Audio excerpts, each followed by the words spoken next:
बिस्मिल्लाहिर्रहमानिर्रहीम। अस्सलाम वालेकुम। अच्छा बच्चों, आज हम लोग इस चैप्टर का एक बहुत ही इंपॉर्टेंट टॉपिक पढ़ने जा रहे हैं जिसका नाम है सिंपल पेंडुलम। ये आपकी एफएससी की फिजिक्स का चैप्टर नंबर 7 है, ठीक है, और यूएचएस का यूनिट नंबर 5 है। तो हम लोग अब इस टॉपिक को बहुत जबरदस्त तरीके से, ठीक है, और बड़े आराम सुकून से इसको पढ़ेंगे। ठीक है, आप लोगों ने साथ साथ इसको जल्द से जल्द नोट करते जा रहे हैं। ठीक हो गया बच्चों। सबसे पहले तो आपको पता है कि सिंपल पेंडुलम होता क्या है। एक लाइट स्ट्रिंग होती है, ठीक है जी, लाइट स्ट्रिंग जिसकी लेंथ बच्चों क्या होती है L, ठीक है, हल्की सी एक रस्सी होती है जिसकी लेंथ क्या होती है L, और ये इनएक्सटेंसिबल होती है, inextensible string of length L, ठीक है जी। स्ट्रिंग है जिसकी लेंथ L है और इसके साथ अटैच कर देते हैं किसको हम लोग, स्मॉल बट हैवी बॉल। एक स्मॉल होगी बट हैवी बॉल जिसका मैस क्या होगा बच्चों, M, ठीक है। तो एक लाइट स्ट्रिंग जिसकी लेंथ L होगी उसको अटैच कर देंगे एक स्मॉल बट हैवी बॉल जिसका मैस क्या है बच्चों, M, ठीक है। So light string of length L is attached with a small but heavy ball of mass M, ठीक है बच्चों। स्मॉल होगी बट थोड़ी सी हैवी होनी, क्योंकि अगर ये लाइटर होगी, मतलब क्या नाम है, हैवी नहीं होगी, तो जाहिर बात है एयर की इफेक्ट की वजह से ये वैसे ही पेंडुलम मूव करना शुरू कर देगा। तो हम तो मतलब यहाँ पर भी एयर फ्रिक्शन को इग्नोर करके इसको डिस्कस करेंगे। तो एक बात आपने याद रखनी है, एक लाइट स्ट्रिंग जिसकी लेंथ L होगी उसको अटैच कर देंगे किसके साथ, स्मॉल बट एक हैवी बॉल जिसका मैस क्या होगा, M होगा। ठीक हो गया। अब देखें एक बात जो यहाँ पर आपने बड़ी इंपॉर्टेंट है सुननी है। आप लोगों ने बचपन में ये चीज पढ़ी थी बच्चों, ये सिंपल पेंडुलम अगर मैं आप लोगों के सामने ड्रॉ करूं तो आपको पता है ये सिंपल पेंडुलम, ये देखें जी, ये स्ट्रिंग है जिसकी लेंथ बच्चों क्या है L, और इसके साथ मैंने एक स्मॉल बट हैवी बॉल जिसका मैस M है उसको अटैच कर दिया है, ठीक है। Small but heavy ball of mass M is attached. अब देखें जैसे ही मैं इस मैस को, इस बॉल को यहां से उठा के कहां पर लेके आऊंगा, मीन से एक्सट्रीम पर लेके आता हूं, ठीक है। अब आप लोगों ने ये पढ़ा हुआ है कि जो इसका वेट है वो किधर को एक्ट करेगा, डाउनवर्ड एक्ट करेगा, जबकि स्ट्रिंग में जो टेंशन T होगी बच्चों वो किस तरफ एक्ट करेगी, वर्टिकली अपवर्ड एक्ट करेगी। वेट इसका किस तरफ एक्ट करेगा, डाउनवर्ड, और स्ट्रिंग में tension T vertically upward act करेगी। अब देखें वेट और टेंशन आपस में क्या होगी, इक्वल बट ऑपोजिट है। तो मुझे बताएं नेट फोर्स, यहां पर देखें ना, वेट नीचे को टेंशन T ऊपर को, दोनों कैंसिल होगी, तो मीन पोजीशन पर बॉडी किस हालत में पड़ी रहेगी, सो मीन पोजीशन पर दोनों एक दूसरे के इक्वल हो गए हैं, tension is equal to weight, ठीक है, और कैंसिल आउट हो जाएंगे एक दूसरे से। तो लिहाजा मैं कह सकता हूं बच्चों की बॉडी रेस्ट पर रहेगी, ये मीन पोजीशन पर। मगर यहां पर आप लोग देखें जैसे ही बॉडी इधर आई है इसका वेट तो अभी भी डाउनवर्ड ही एक्ट करेगा mg, मगर आप लोग देखें आप लोगों ने क्या काम करना है, इसको, ठीक है, आप लोगों ने अब आगे इधर को मतलब ऐसे बढ़ा देना है, इसको थोड़ा सा आगे को बढ़ाएं, ठीक है, टेंशन वाली लाइन को, मतलब ये भी तो टेंशन स्ट्रिंग ही है ना, इसको आप लोग आगे को बढ़ाएंगे ऐसे डाउनवर्ड डायरेक्शन में, और यहां से इस वेट के परपेंडिकुलर कंपोनेंट्स ड्रॉ करेंगे। अब देखें ये थीटा बन रहा है, थीटा के सामने एक कंपोनेंट बनेगा, और एक कंपोनेंट ये बन गया ऐसे, और एक कंपोनेंट इसकी लाइन के अलोंग बनेगा। तो इस कंपोनेंट की डायरेक्शन इधर होगी, इस कंपोनेंट की डायरेक्शन इधर होगी, एक्स्ट्रा वाले को रिमूव कर दें। ये मैटर की बातें यार, ये आप लोगों ने ऑलरेडी पढ़ी है, इसमें तो मतलब कोई ऐसी कॉन्सेप्चुअल बात नहीं है। वेट के आप लोगों ने क्या काम किया, वेट के रेक्टेंगुलर कंपोनेंट्स ड्रॉ कर लिए हैं बस। इस mg के, ठीक है, ये mg जो था इसके रेक्टेंगुलर कंपोनेंट्स ड्रॉ किए हैं। अब थीटा के सामने वाला जो होगा, ये जो थीटा के सामने वाला होगा इसका नाम होगा mg sin थीटा, और जो ये वाला बनेगा इसका नाम क्या होगा, mg cos थीटा। अब ये दो कंपोनेंट्स बन गए आप लोगों के सामने, एक mg sin थीटा है, एक mg cos थीटा है। इसका मतलब है वेट के कितने टोटल कंपोनेंट्स हुए आपके पास, वेट के टोटल दो कंपोनेंट्स आ गए, एक आ गया mg cos थीटा और एक आप लोगों के पास आ गया mg sin थीटा। अब ये जो mg cos थीटा है इसका क्या होगा, ये mg cos थीटा आप लोग देखें, ये टेंशन T स्ट्रिंग में इधर को है और ये mg cos थीटा नीचे को है। इसका मतलब ये mg cos थीटा जो है it is cancelled by the tension in the string. ये स्ट्रिंग में जो टेंशन T होगी उससे कैंसिल हो गया है, जबकि mg sin theta is directed towards mean position, जबकि ये किसकी तरफ है, it is directed towards mean position. It means ये मीन पोजीशन की तरफ है, तो लिहाजा मैं कह सकता हूं ये मीन पोजीशन की तरफ बॉडी को लेकर आ रहा है। तो जो फोर्स बॉडी को मीन पोजीशन की तरफ लेकर आती है वो कौन सी होती है, रीस्टोरिंग फोर्स। इट मींस मैं ये कह सकता हूं it acts as restoring force. तो ये किसके तौर पर एक्ट कर रहा है, ये रीस्टोरिंग फोर्स के तौर पर एक्ट कर रहा है। तो इसका मतलब ये होगा वेट के टोटल कितने कंपोनेंट बने? 2। उनमें से ये वाला कंपोनेंट तो इससे कैंसिल हो गया, जबकि ये वाला कंपोनेंट मीन पोजीशन की तरफ डायरेक्टेड है और ये बॉडी को मीन पोजीशन की तरफ लेकर आ रहा है।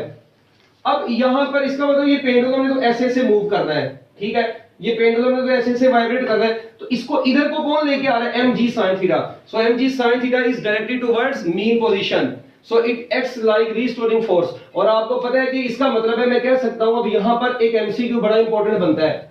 एमसीक्यू ये है कि in simple pendulum restoring force is, ठीक है जी, in simple pendulum restoring force is. तो बच्चों याद रखना सिंपल पेंडुलम में जो रीस्टोरिंग फोर्स है वो -mg sin थीटा है, क्योंकि ये वो फोर्स है जो बॉडी को मीन पोजीशन की तरफ वापस लेकर आ रही है। तो ये फोर्स क्योंकि बॉडी को मीन की तरफ वापस लेकर आ रही है, तो लिहाजा ये हो गया -mg sin थीटा। नेगेटिव का साइन आप लोगों को पता है ये क्यों है? क्योंकि इसकी डायरेक्शन मीन पोजीशन की तरफ है, it is directed towards mean position, इसलिए हम लोग यहां पर नेगेटिव का साइन लगाएंगे। अब यहां पर आपको पता है F is equal to ma भी पुट करते हैं, ये -mg sin थीटा अपनी जगह पर, m से कट गया, a is equal to -g sin theta आ गया। अब इस डायग्राम में अगर आप लोग यहां पर थोड़ा सा गौर करें, ये -a is equal to -g sin theta आया है, इट मींस इस वक्त इसका जो एक्सेलरेशन है ना पेंडुलम का वो कितना है?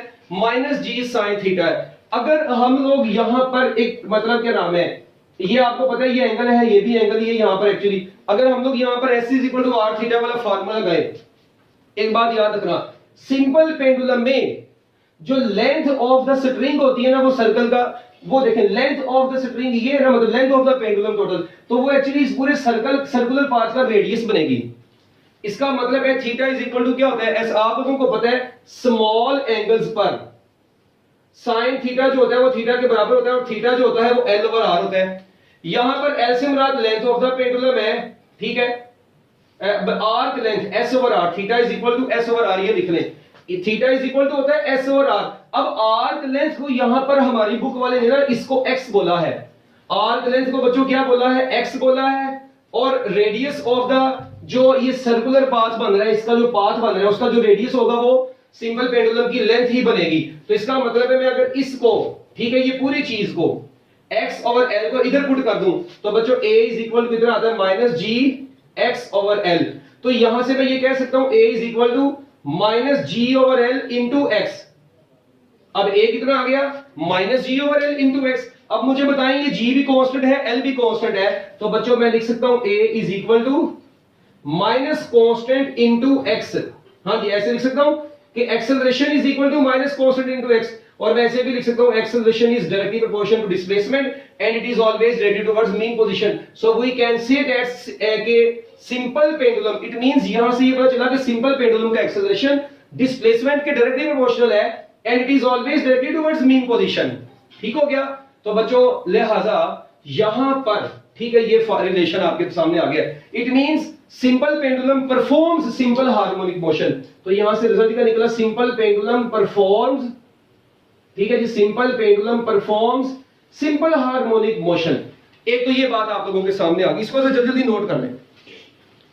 अब अगर हम लोग इधर से थोड़ी सी बात आगे बढ़ाएं, ये देखना जरा, ये अक्सर बच्चों के दिमाग में भी ये क्वेश्चन है कि ये x ओवर l कहां से आया? भाई देखो, ये अगर मैं पेंडुलम की लेंथ मतलब ये बनाऊं मीन पोजीशन वाली और ये एक्सट्रीम वाली, तो भाईजान अगर आप लोग थोड़ा सा गौर करें ना, यहां पर ये जो चीज है ये आर्क लेंथ है, सपोज करें ये x है, ये थीटा है और ये सर्कल की लेंथ है, एक्चुअली ये स्ट्रिंग की जो लेंथ है वो l है। तो इसका मतलब ये हुआ कि s is equal to r theta होता है, theta is equal to s over r होता है। तो s आर्क लेंथ होती है, तो एक्चुअली ये आर्क लेंथ है, तो आर्क लेंथ की जगह पर x आ गया और रेडियस की जगह पर l आ गई।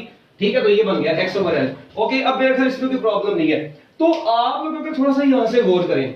अब a is equal to minus G over l into X. Also एक फार्मूला आप लोग और पढ़ते हैं, a is equal to minus omega square x। अगर मैं इसको a कहता हूं, इसको b कह देता हूं, अगर मैं इन दोनों को बच्चों कंपेयर करूंगा तो मुझे बताएं ओमेगा स्क्वायर किसके बराबर आ जाएगा? दोनों को कंपेयर करें, a से कंपेयर हो गया, कुछ भी नहीं बचेगा, या इस a को इधर पुट कर दें, माइनस माइनस से कट गया, a x से कट गया, omega square is equal to g over l बचेगा आफ्टर कंपेयरिंग। दोनों को कंपेयर करिए, omega square g over l आ गया, तो ओमेगा किसके बराबर आ जाएगा? Under root g over l, और ओमेगा कितना होता है? 2 पाई f। तो 2 pi f is equal to under root g over l आ गया। तो अकेला एफ कितना आ गया 1/2 पाई under root g over L. और अगर टाइम पीरियड की बात करें तो इसका रेसिप्रोकल हो जाएगा 2 pi under root l over g. लो बच्चों ये तो आप लोगों की एफएससी में आप लोगों ने ये चीजें पढ़ी थी। ये सिंपल पेंडुलम का सारा टॉपिक आप लोगों के सामने आ गया, मतलब सिंपल पेंडुलम का टाइम पीरियड का फार्मूला आ गया। ऐसे ही है। So T is equal to 2 pi under root l over g. ये थी बिल्कुल सिंपल पेंडुलम की बेसिक्स, ठीक है, जो कि मैंने आप लोगों को बता दी है। सो टाइम पीरियड का फार्मूला सिंपल पेंडुलम का, ठीक है। अब ये तीन फार्मूलाज आप लोगों के सामने आए, अगर थोड़ा सा गौर करें। एक इसकी एंगुलर फ्रीक्वेंसी का फार्मूला, ठीक है, एक इसकी अकेली फ्रीक्वेंसी का फार्मूला और एक इसके अकेले टाइम पीरियड का फार्मूला।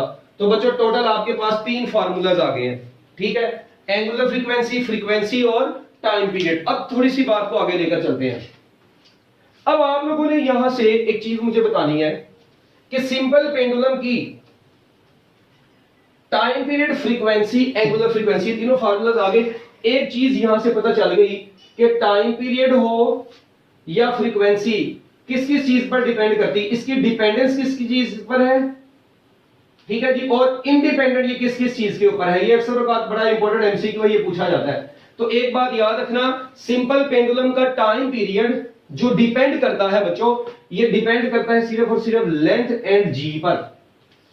किस पर डिपेंड करता है? लेंथ एंड जी पर। It is independent of mass attached, mass of the ball which is attached to the string and amplitude of the vibrating system. Mass के ऊपर भी डिपेंड नहीं करता और एम्पलीट्यूड के ऊपर भी डिपेंड नहीं करता। ये दोनों बड़ी इंपॉर्टेंट चीजें मैटर से पढ़ते आ रहे हैं भाई, सामने नजर आ रहा है एल और जी के ऊपर, ठीक है। एल यहां पर पता क्या चीज है, याद रखना, लेंथ ऑफ पेंडुलम कहां से कहां तक मेजर होती है। This L is actually length of pendulum,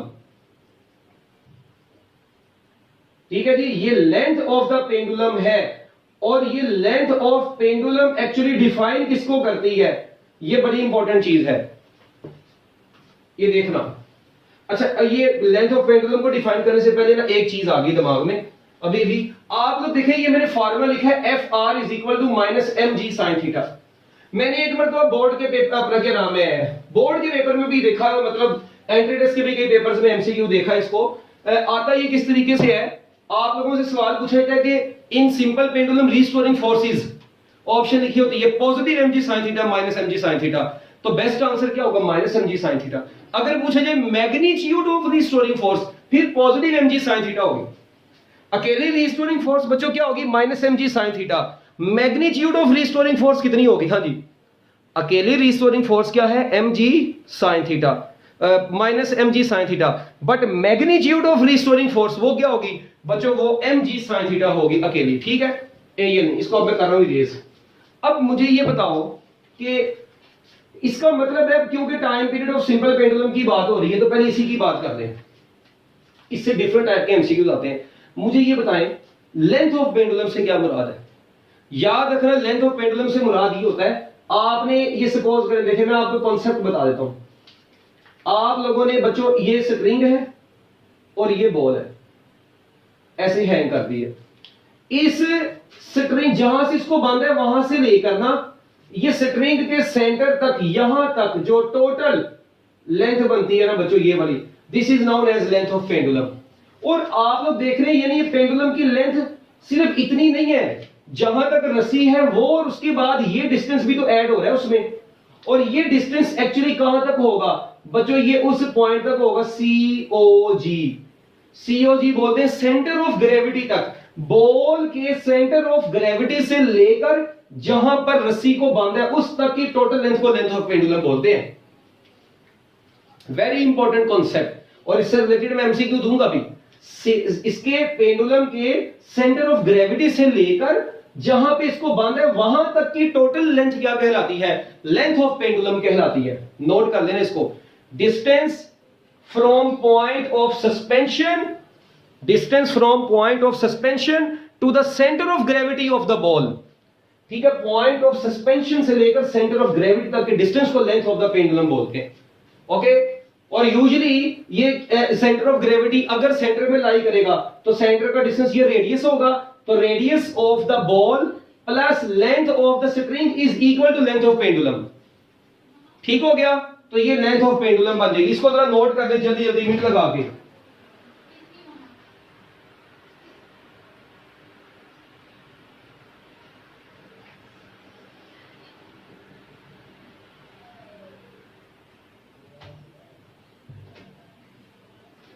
ठीक हो गया। अच्छा अब एक बात और यहां पर जो आपने अब सुननी है। अब मुझे ये बताएं कि अगर मैं आप लोगों से कहता हूं कि यार time period is equal to क्या है, 2 pi under root l over g. अच्छा अब इससे एमसीक्यू किस तरह आएगा? इफ लेंथ इज डबल, मेरी बात सुनो बच्चों, अगर लेंथ को डबल कर देंगे, अब एक छोटी सी बात है, अगर लेंथ डबल कर दी जाए, ठीक है, अगर लेंथ बच्चों क्या कर दी जाए डबल, तो टाइम पीरियड चेंज हो जाएगा। न्यू टाइम पीरियड किसके बराबर आएगा? 2 पाई, हाँ जी, लेंथ को डबल कर दिया 2l ओवर जी। ये कितना बन गया बच्चों? 2l ओवर जी।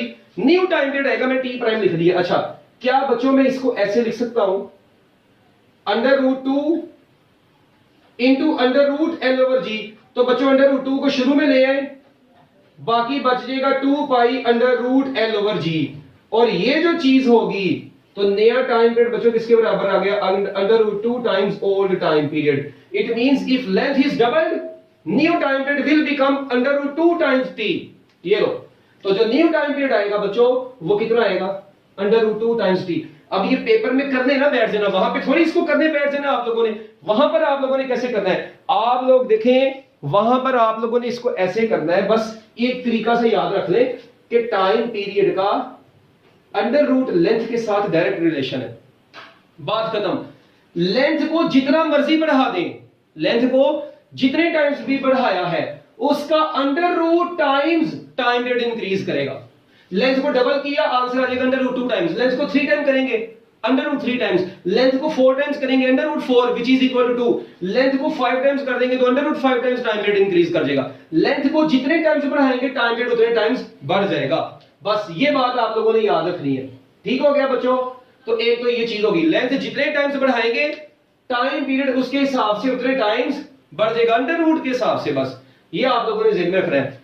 अब एक चीज और यहां पर मुझे ये बताएं, एक ना पेंडुलम होता है, ऐसा पेंडुलम जिसका एक सेकंड पेंडुलम का कॉन्सेप्ट मैं आपको बता दूं, सेकंड पेंडुलम। अब ये क्या चीज होती है बच्चों? ऐसा पेंडुलम जिसका टाइम पीरियड 2 सेकंड हो। टाइम पीरियड कितना होगा? 2 सेकंड। बच्चों मुझे बताओ, जिसका टाइम पीरियड 2 सेकंड होगा, फ्रीक्वेंसी 1/2 जो कि 0.5 हर्ट्ज हो जाएगी।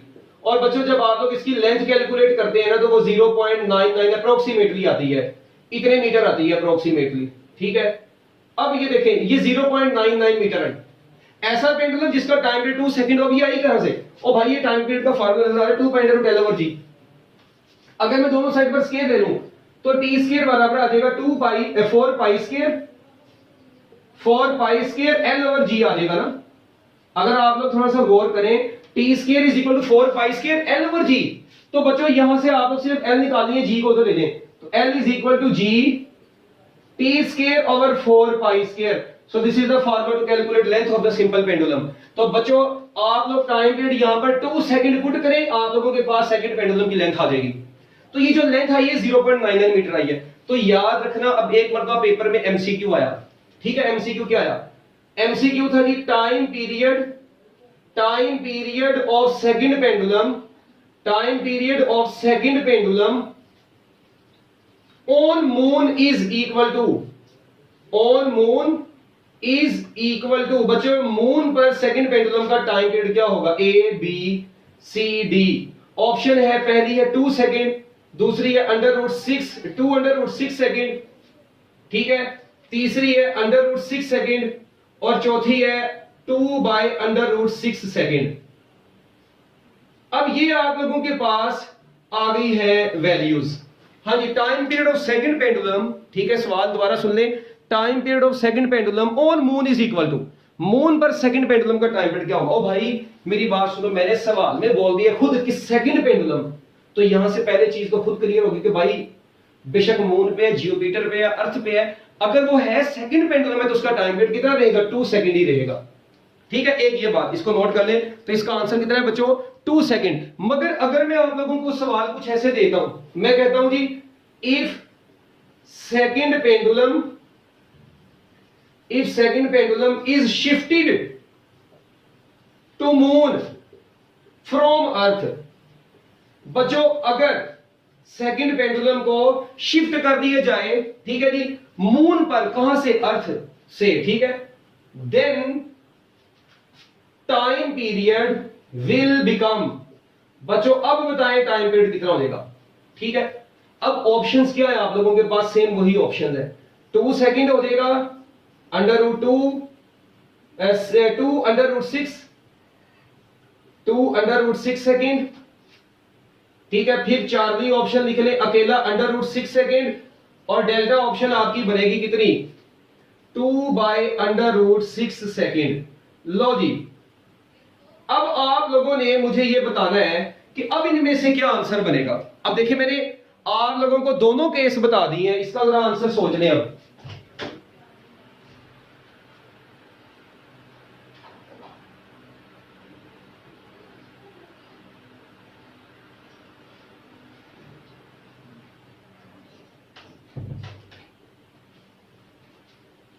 हाँ जी, if second pendulum is shifted to moon from earth then its time period will become.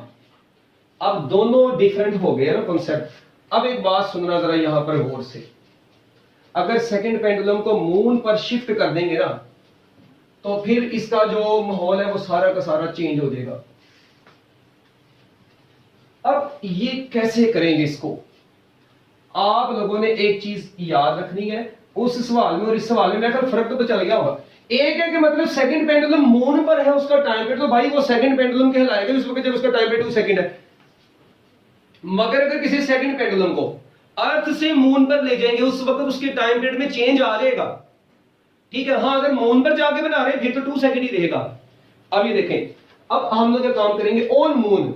अब क्या होगा, ऑन मून टाइम पीरियड कितना हो जाएगा, time period on moon will be equal to 2π√L/GM। Moon पर लेंथ उसकी वही रही है, GM, G ऑन मून आ गया, और आपको पता है G ऑन मून जो होता है वो GE/6 होता है। तो चलो इधर पुट कर दो। So time period on moon will be equal to 2π√L/GE/6।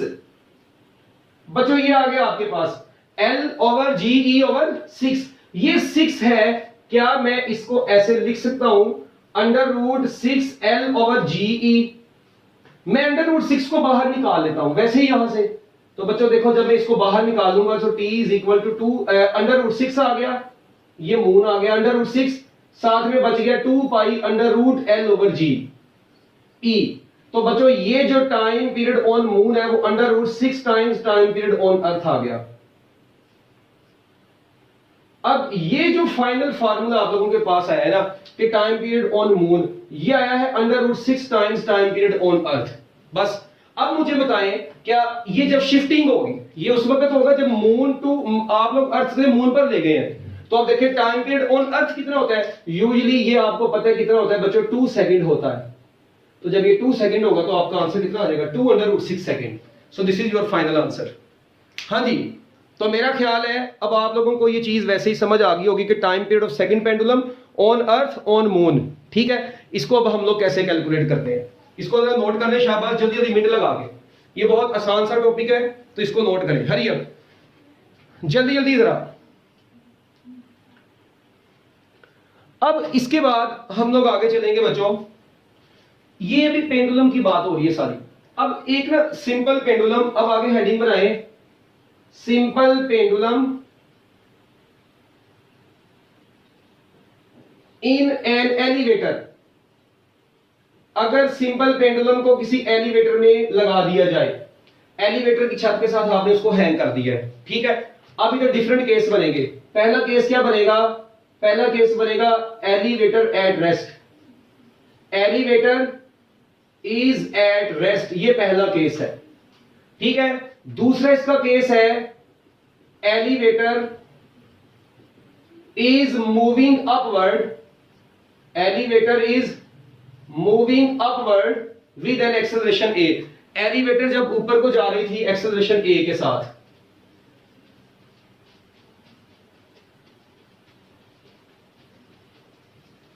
ठीक है। तीसरा केस यहां पर क्या है? तीसरा केस है एलिवेटर इज मूविंग डाउनवर्ड, जब बच्चों एलिवेटर डाउनवर्ड डायरेक्शन में आ रही हो। ठीक है जी, एलिवेटर इज मूविंग डाउनवर्ड, ये तीसरा केस। और चौथा केस है elevator is falling freely. Elevator is falling freely, तो बच्चों जब एलिवेटर फ्रीली फॉल करेगी तो आपको पता है फ्रीली फॉलिंग बॉडी का एक्सेलरेशन वैसे जी के बराबर होता है, ग्रेविटेशनल एक्सेलरेशन। लो जी, चार केस आप लोगों के सामने आए हैं। जब एलिवेटर रेस्ट की हालत में होगी, जब एलिवेटर अपवर्ड जा रही होगी, जब एलिवेटर डाउनवर्ड आ रही होगी और जब एलिवेटर फ्री फॉल कर रही होगी। हाँ जी, अब ये देखें जरा आप लोग गौर से, जब एलिवेटर रेस्ट पर होगी तो टाइम पीरियड का formula 2 pi under root l over g ही होगा। ओके, रेस्ट पर है, ये यूनिफॉर्म वेलोसिटी से ऊपर को जा रही है। मगर जब ये अपवर्ड जा रही है, ठीक है, मूविंग अपवर्ड विद एक्सेलरेशन ए, ये लाजमी लिखें विद एक्सेलरेशन ए, क्योंकि देखें अगर वो यूनिफॉर्म वेलोसिटी से भी तो मूव कर सकती है तो यूनिफॉर्म वेलोसिटी से एक्सेलरेशन 0 होगा, फिर तो ऊपर वाला ही आंसर देगा। अगर यूनिफॉर्म एक्सेलरेशन से ऊपर जा रही है, इट मींस अब उसमें एक्सेलरेशन है, अब वो एक्सेलरेटेड है, तो बच्चों अब टाइम पीरियड का फार्मूला हो जाएगा 2 pi under root l over g plus a. इसकी डेरिवेशन है पूरी की पूरी, बट हमें करने की जरूरत नहीं, हम एक रिजल्ट याद रखेंगे। जब डाउनवर्ड आ रही होगी तो time period 2 pi under root l over g minus a हो जाएगा ये। और जब वो फ्री फॉल कर रही होगी तो एक चीज तो यहां से क्लियर है, 2 pi under root l over g minus g आ जाएगा। अब जी माइनस, क्योंकि देखें जी माइनस ए की जगह पर जी आ गया, जी से कट गया, तो 2 पाई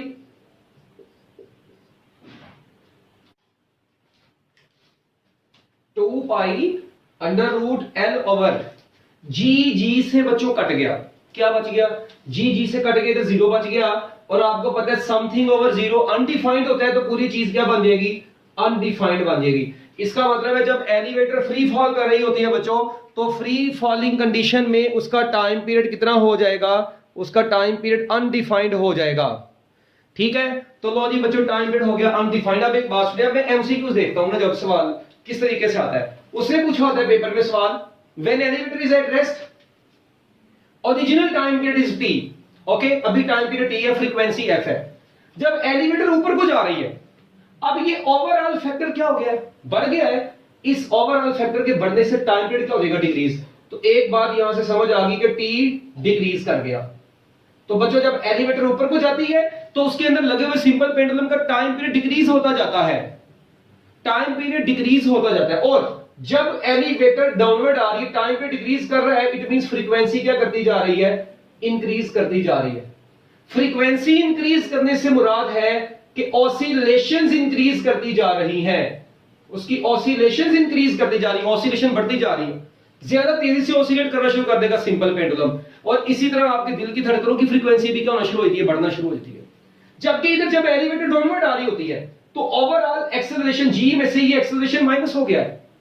तो मुझे बताएं, जब ये जी में से ए माइनस हो जाएगा, जिस ए से ये नीचे आ रही है, तो ये माइनस हो गया, ओवरऑल ये वाला फैक्टर डिक्रीज कर गया, टाइम पीरियड इंक्रीज कर गया। इट मींस इधर टाइम पीरियड क्या कर देता है? Increases.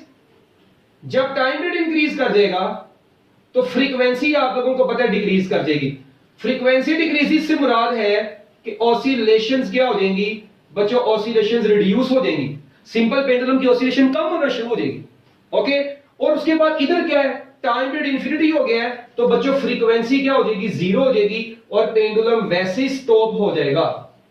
So pendulum will become stop. So when elevator is falling freely, the simple pendulum attached with the ceiling of the elevator will stop, its frequency will become 0, it will stop। okay, उसके बाद एक और बात, at center of earth, आपको पता है बच्चों at center of earth, ठीक है जी, जमीन के सेंटर पर जी की वैल्यू यूजुअली हम लोग 0 कंसीडर करते हैं। तो बच्चों जब जमीन पर जी की वैल्यू 0 होगी तो ये वही केस नहीं बन गया, जी की जगह पर 0 पुट करें, समथिंग ओवर 0 इंफिनिटी, तो मुझे बताएं time period will become infinite and frequency will become 0। तो बच्चों सिंपल पेंडुलम की फ्रीक्वेंसी, इसका मतलब है at the centre of earth 0 होती है, तो मैं कह सकता हूं at the centre of earth it will stop. तो याद रखना बच्चों, सिंपल पेंडुलम जमीन के सेंटर पर जाएगा, अगर ले जाए जमीन के सेंटर पर, ठीक है, तो वो क्या हो जाएगा, वहां पर जाके स्टॉप हो जाएगा, उसकी फ्रीक्वेंसी क्या हो जाएगी बच्चों, 0 हो जाएगी। ठीक हो गया। तो ये आप लोगों के पास बिल्कुल मतलब छोटे छोटे बेसिक एमसीक्यूज थे। अब इन्हीं से रिलेटेड एक एमसीक्यू आता है। ठीक है, एमसीक्यू कुछ इस तरीके से देखें, मैं आपको अगर कहता हूं जी एक ना सिंपल पेंडुलम को एलिवेटर में लगा दिए, ठीक है, और वो एलिवेटर, ठीक है, अब मूव कर रही है अपवर्ड डायरेक्शन में। एलिवेटर इज मूविंग अपवर्ड, ठीक है, with a is equal to let we say, मैं कहता हूं जी a is equal to g/2। Elevator is moving upward with acceleration a is equal to g/2, यानी ग्रेविटेशनल एक्सेलरेशन की half value से ऊपर को एक्सेलरेट कर रही है। What will be its time period, what will be the time period of simple pendulum in this elevator. अब simple pendulum का टाइम पीरियड क्या होगा। अब देखिए, अब ये क्वेश्चन आप लोगों के पास, वहां पर तो स्टेटमेंट में लिखा हुआ है ना, a simple elevator is moving upward with acceleration a is equal to g/2। what will be the time period of simple pendulum in this elevator। तो बच्चों आप क्या करेंगे, आपको पता है अपवर्ड की बात हो रही है, t is equal to 2 pi under root l over g plus a, formula तो पहले ही आएगा। अब 2 pi इधर ही रहा, under root l over g plus g/2 आ जाएगा, a की जगह पर g/2 आ गया। तो बच्चों ये कितना बन जाएगा, एलसीएम ले ले, तो जब एलसीएम लेंगे ये बन जाएगा l over 3g/2। तो बच्चों मैं इसको लिख सकता हूं 2 pi under root 2l over 3g।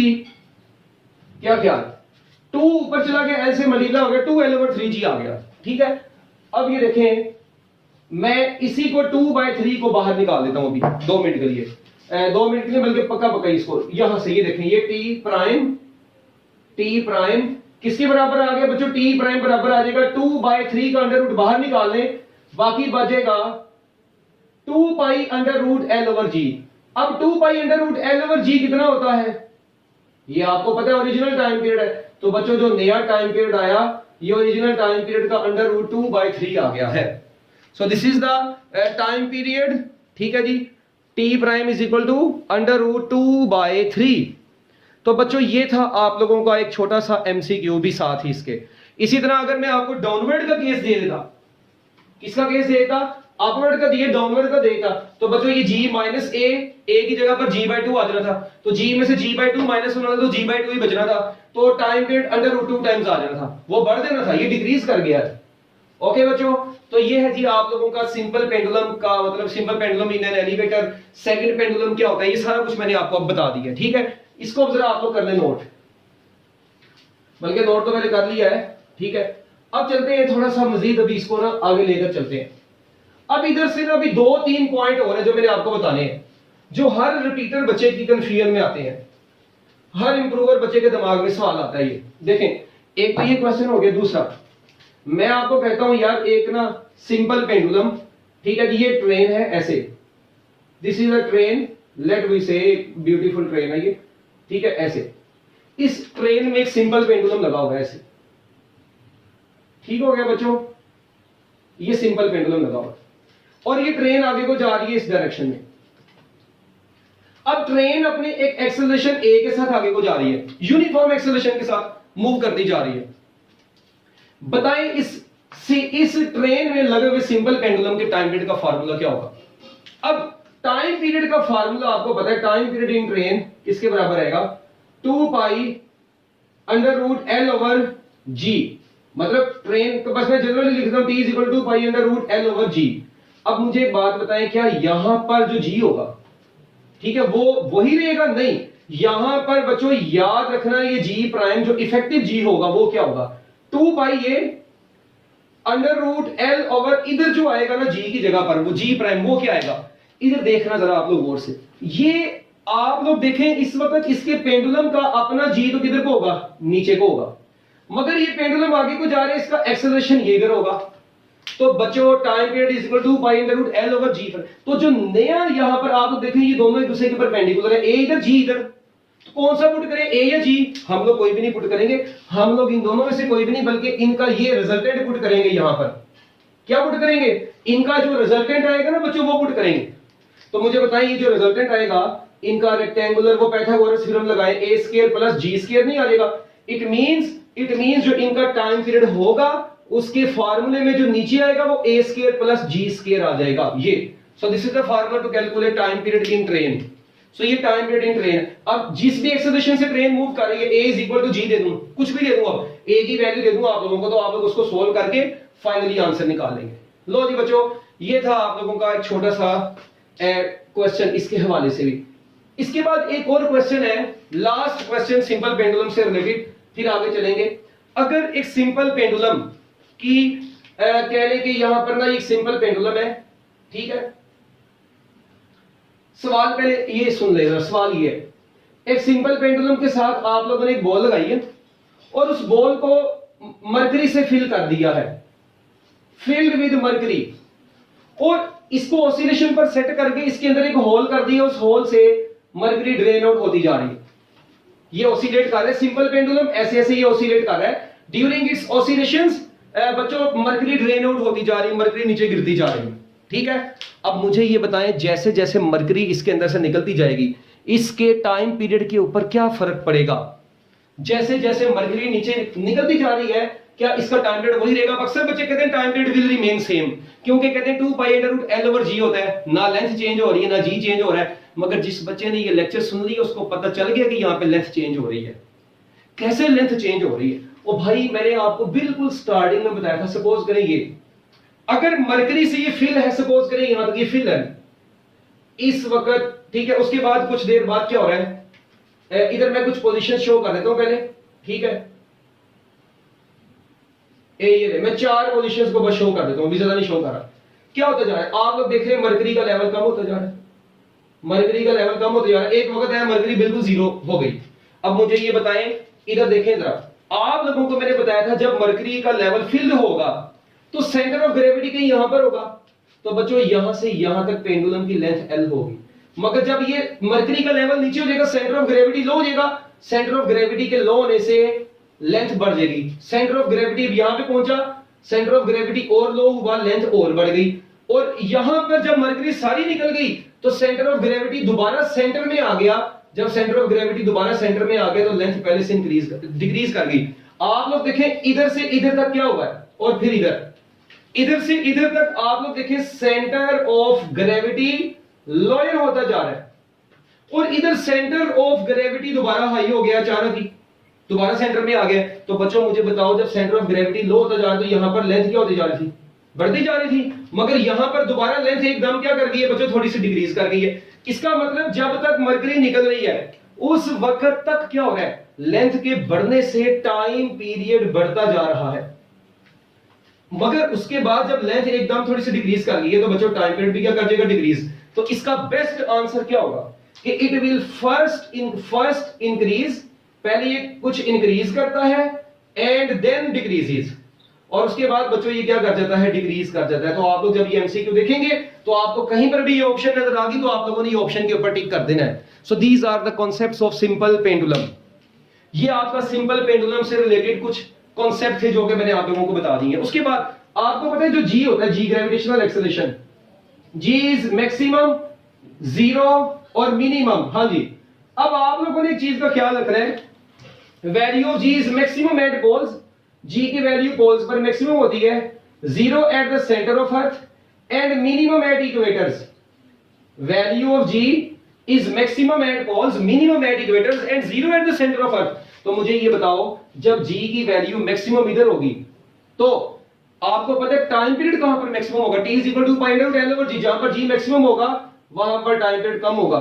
Centre पर तो टाइम पीरियड वैसे ही इंफिनिटी हो जाएगा, इसका तो कोई मतलब लेना देना नहीं है। और इक्वेटर्स पर जी कम होने की वजह से टाइम पीरियड दोनों के मुकाबले में क्या मतलब, पॉज के मुकाबले में क्या होगा, हाई होगा। और अगर फ्रीक्वेंसी की बात आप लोगों से पूछ लूं तो ऑब्वियस ही बात है, फ्रीक्वेंसी पॉज पर क्या होगी, ज्यादा होगी, ठीक है। सेंटर पर क्या होगी, जीरो होगी, और इधर क्या हो जाएगी, फ्रीक्वेंसी लो हो जाएगी। तो बच्चों ये आप लोगों के पास 9 एमसीक्यूज बन गए हैं एक्चुअली। जी की वैल्यू सेंटर पर, पोल्स पर, इक्वेटर्स पर, टाइम पीरियड पोल्स पर, इक्वेटर्स पर, फ्रीक्वेंसी पोल्स पर और इक्वेटर्स पर। लो बच्चों, ये था आपका सिंपल पेंडुलम का सारा कॉन्सेप्ट, जो कि मेरी तरफ से अब मुकम्मल तौर पे आपका खत्म हो चुका है, ठीक है। तो अभी हम थोड़ी देर बाद बच्चों इसको मतलब ये अभी आप लोग इसको अच्छे तरीके से देख लें, फिर नेक्स्ट लेक्चर में हम लोग पढ़ते हैं नेक्स्ट टॉपिक जो हम पढ़ेंगे वो क्या है, हमारा एनर्जी कंजर्वेशन इन एसएचएम। वो भी बहुत जबरदस्त टॉपिक है, उसमें बड़े शॉर्टकट हैं जो कि आप लोगों को मैंने बताने हैं। तो अब इससे ठीक है ना हट के मतलब आप लोगों को कह लें कि बहुत ही कम पेपर में मतलब आएगा। मैं उम्मीद करता हूं कि सारा कुछ इतना एक्स्ट्रा भी आप लोगों को बता दी, इससे बाहर कुछ नहीं आने वाला इंशाल्लाह। ठीक है, तो इसको जरा नोट कर लें आपके एंट्री टेस्ट के पेपर में, एमडी कैट में खास तौर पे। ठीक हो गया, अल्लाह हाफिज। इसको कर लें जरा नोट। बिस्मिल्लाहिर्रहमानिर्रहीम, अस्सलाम वालेकुम। अच्छा बच्चों, एनर्जी कंजर्वेशन इन एसएचएम एक बहुत ही इंपॉर्टेंट टॉपिक है, ठीक है। और एंट्री टेस्ट का क्योंकि हम लोग अभी डिस्कस कर रहे हैं, तो एंट्री टेस्ट के हवाले से इसके जितने भी की पॉइंट्स हैं वो सारे के सारे अभी मैं आप लोगों के साथ डिस्कस करूंगा। So energy conservation in SHM में बच्चों आप लोगों ने सबसे पहले जो पॉइंट ध्यान में रखना है, आपको पता है कि टोटल एनर्जी, ठीक है, किसी भी इंस्टेंट पर, ठीक है जी, टोटल एनर्जी की अगर बात करें, मेन पोजीशन पर बात करें, एट एनी इंस्टेंट की बात करें, ठीक है, या बात करें एक्सट्रीम पोजीशन की, जो टोटल एनर्जी है ना बच्चों सिंपल हार्मोनिक मोशन के दौरान, टोटल एनर्जी मीन पोजीशन हो, एट एनी इंस्टेंट हो या एक्सट्रीम पोजीशन हो, जो टोटल एनर्जी है बच्चों इट इज ऑलवेज कांस्टेंट। ये हमेशा क्या रहती है, कांस्टेंट रहती है। Total energy always remains constant, ठीक है। Total energy during simple harmonic motion हर जगह पर क्या रहती है, कांस्टेंट रहती है। ये किसी भी जगह पर चेंज नहीं होती। हाँ, मेन पोजीशन पर टोटल एनर्जी कांस्टेंट, एक्सट्रीम पर, और वो क्या होती है आपको पता है, वो टोटल एनर्जी का जो फाइनल फार्मूला होता है ना, वो टोटल एनर्जी का फाइनल फार्मूला होता है 1/2 kx नोट का स्क्वायर। क्या होता है 1/2, so total energy is equal to 1/2 kx naught का स्क्वायर। ये फाइनल फार्मूला है एट एनी पोजीशन। अच्छा, अगर मैं आप लोगों से कहता हूं जी, अगर बात करते हैं इस वक्त काइनेटिक एनर्जी की, हम लोगों ने तीनों पोजीशन पर देखनी है। याद रखना है बच्चों, काइनेटिक एनर्जी, ठीक है, 3 पोजीशन पर स्टडी करेंगे। कहां कहां पर, एट एनी इंस्टेंट, ठीक है, उसके बाद एट मीन पोजीशन, और बच्चों उसके बाद एट एक्सट्रीम पोजीशन। ये 3 पोजीशन पर हम लोगों ने काइनेटिक एनर्जी बतानी है, ठीक है। Kinetic energy at any instant, at mean position, at extreme position. Similarly potential energy 3 चीजों जगहों पर बतानी है आपने। Potential energy at any instant, ठीक है, एट मीन पोजीशन, और तीसरे नंबर पर एट एक्सट्रीम पोजीशन। अब आप लोगों ने ये तीनों मुझे मतलब ये 6 चीजें बतानी है। देखें, kinetic energy at any instant का फार्मूला 1/2 के x नॉट का स्क्वायर माइनस x स्क्वायर होता है। एक बात याद रखनी है। इसी तरह यानी kinetic energy at any instant is equal to 1/2 K x naught का स्क्वायर माइनस x स्क्वायर। तो बच्चों मीन पोजीशन पर x वैसे ही क्या होता है, 0 होता है। तो मुझे बताएं मीन पोजीशन पर जब x 0 हो जाएगा तो ये बच जाएगी 1/2 के x नॉट का स्क्वायर, x की जगह पर 0 पुट कर दें। अच्छा, एक्सट्रीम पोजीशन पर x किसके बराबर होता है, x नॉट के बराबर होता है। तो जब यहां पर पुट कर देंगे x नॉट का स्क्वायर माइनस x नॉट का स्क्वायर, वो 0 हो गया, तो बच्चों आंसर 0 आ गया। इसका मतलब है kinetic energy at any instant 1/2 K x naught square minus x square होती है। Kinetic energy at mean position is maximum which is equal to 1/2 K x naught का स्क्वायर, और एक्सट्रीम पोजीशन पर भी ये 0 हो गई। इसी तरह potential energy at any instant क्या होती है, potential energy at any instant 1/2 K x square होती है। अब इनकी डेरिवेशन तो नहीं पेपर में हमें आनी ना एंट्री टेस्ट में। और मीन पोजीशन पर क्योंकि x 0 होता है, तो x के 0 होने की वजह से ये पूरी चीज 1/2 के 0 का स्क्वायर, पूरी चीज वैसी 0 होगी। It means extreme mean position पर पोटेंशियल एनर्जी 0 होती है। अच्छा, एक्सट्रीम पोजीशन की अगर बात करें 1/2 के x नॉट का स्क्वायर आ जाएगा। इट मींस एक्सट्रीम पोजीशन पर पोटेंशियल एनर्जी मैक्सिमम है। तो एक चीज तो सामने क्लियर नजर आ गई। देखें, मीन एट एनी इंस्टेंट वाली ना आप लोग काम करें। मैंने ऊपर क्यों लिखा कि टोटल एनर्जी कांस्टेंट है। At any instant kinetic energy ये है, at any instant potential energy ये, इन दोनों को ऐड करें। इसका 1/2 के x स्क्वायर इसके 1/2 के x स्क्वायर से कट जाएगा, 1/2 के x नॉट स्क्वायर बचेगा। It means total energy at any instant कितनी आ गई, 1/2 के x नॉट का स्क्वायर ही आ गई। ठीक है, इसी तरह अब आगे देखना है। मीन पोजीशन पर काइनेटिक क्या है, मैक्सिमम। मीन पोजीशन पर पोटेंशियल एनर्जी क्या है? 0 0 प्लस 1/2 के x नॉट का square again 1/2 K x naught का square. It means total energy mean position पर देख रहे हैं, एक्सट्रीम पर देख रहे हैं, एक्सट्रीम पर ये देखें, एक्सट्रीम पर पोटेंशियल मैक्सिमम, काइनेटिक 0, दोनों को ऐड करें दोबारा यही आ गया। सो total energy always remains constant. ठीक है बच्चों, एक तो ये बड़ी इंपॉर्टेंट चीज है जो आप लोगों को बतानी थी। दूसरा, एक तो ये मतलब पॉइंट हो गया, ठीक है। अब किसी भी पोजीशन पर आपने काइनेटिक एनर्जी निकालनी है, पोटेंशियल एनर्जी निकालनी है, वो अब आप लोग बड़ी आसानी से निकाल सकते हैं, ठीक है। अब इसमें कोई भी मुश्किल चीज मतलब नहीं है, ठीक है। अब एक बात सुनना, इसका मतलब ये हुआ, फाइनली मैं ऐसे लिख सकता हूं, मैक्सिमम पोटेंशियल एनर्जी हो या मैक्सिमम काइनेटिक एनर्जी हो, काइनेटिक एनर्जी की मैक्सिमम वैल्यू, पोटेंशियल एनर्जी की मैक्सिमम वैल्यू और टोटल एनर्जी, बच्चों ये तीनों के तीनों 1/2 के x नॉट का स्क्वायर है। ये लो एक और एमसीक्यू आप लोगों के सामने आ गया। मैक्सिमम पोटेंशियल एनर्जी कितनी थी देख लें आप लोग खुद, 1/2 के x नॉट का स्क्वायर थी। मैक्सिमम काइनेटिक एनर्जी कितनी थी, वो भी 1/2 के x नॉट का स्क्वायर थी। टोटल एनर्जी भी कितनी है, 1/2 के x नॉट का स्क्वायर है, ठीक हो गया। और एक चीज और कि जो टोटल एनर्जी है ना, ये टोटल एनर्जी ये एम्पलीट्यूड के स्क्वायर के डायरेक्टली प्रोपोर्शनल है। तो एक चीज का यहां से हमें चीज क्लियर होगी कि total energy is directly proportional to square of the amplitude, ठीक है। एम्पलीट्यूड के स्क्वायर के डायरेक्टली प्रोपोर्शनल है। So if amplitude of the vibrating system becomes double, यहां से एमसीक्यू बनता है, if amplitude of the vibrating system becomes double, हां जी, अगर बच्चों एम्पलीट्यूड को डबल कर देंगे तो याद रखना एनर्जी कितने टाइम्स इंक्रीज कर जाएगी, एनर्जी विल इंक्रीज 4 टाइम्स। तो बच्चों एनर्जी कितने टाइम्स इंक्रीज कर जाएगी, 4 टाइम्स। सो किसी हार्मोनिक ऑसिलेटर के एम्पलीट्यूड को 3 टाइम्स कर देंगे तो एनर्जी 9 टाइम्स इंक्रीज कर जाएगी, 4 टाइम्स कर देंगे एनर्जी 16 टाइम्स इंक्रीज कर जाएगी। सो these are the MCQs.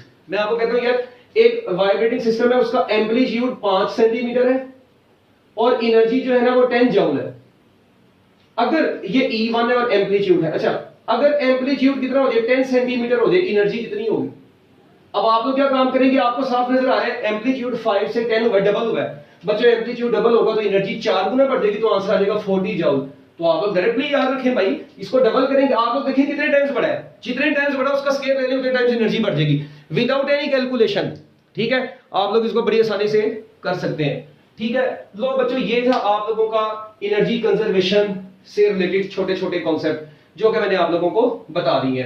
MCQs भी उससे रिलेटेड बता दी है, ये भी एमसीक्यू है, बहुत इंपॉर्टेंट एमसीक्यू है और बहुत इंपॉर्टेंट रिलेशन अक्सर औकात पेपर में आया होता है, ठीक हो गया।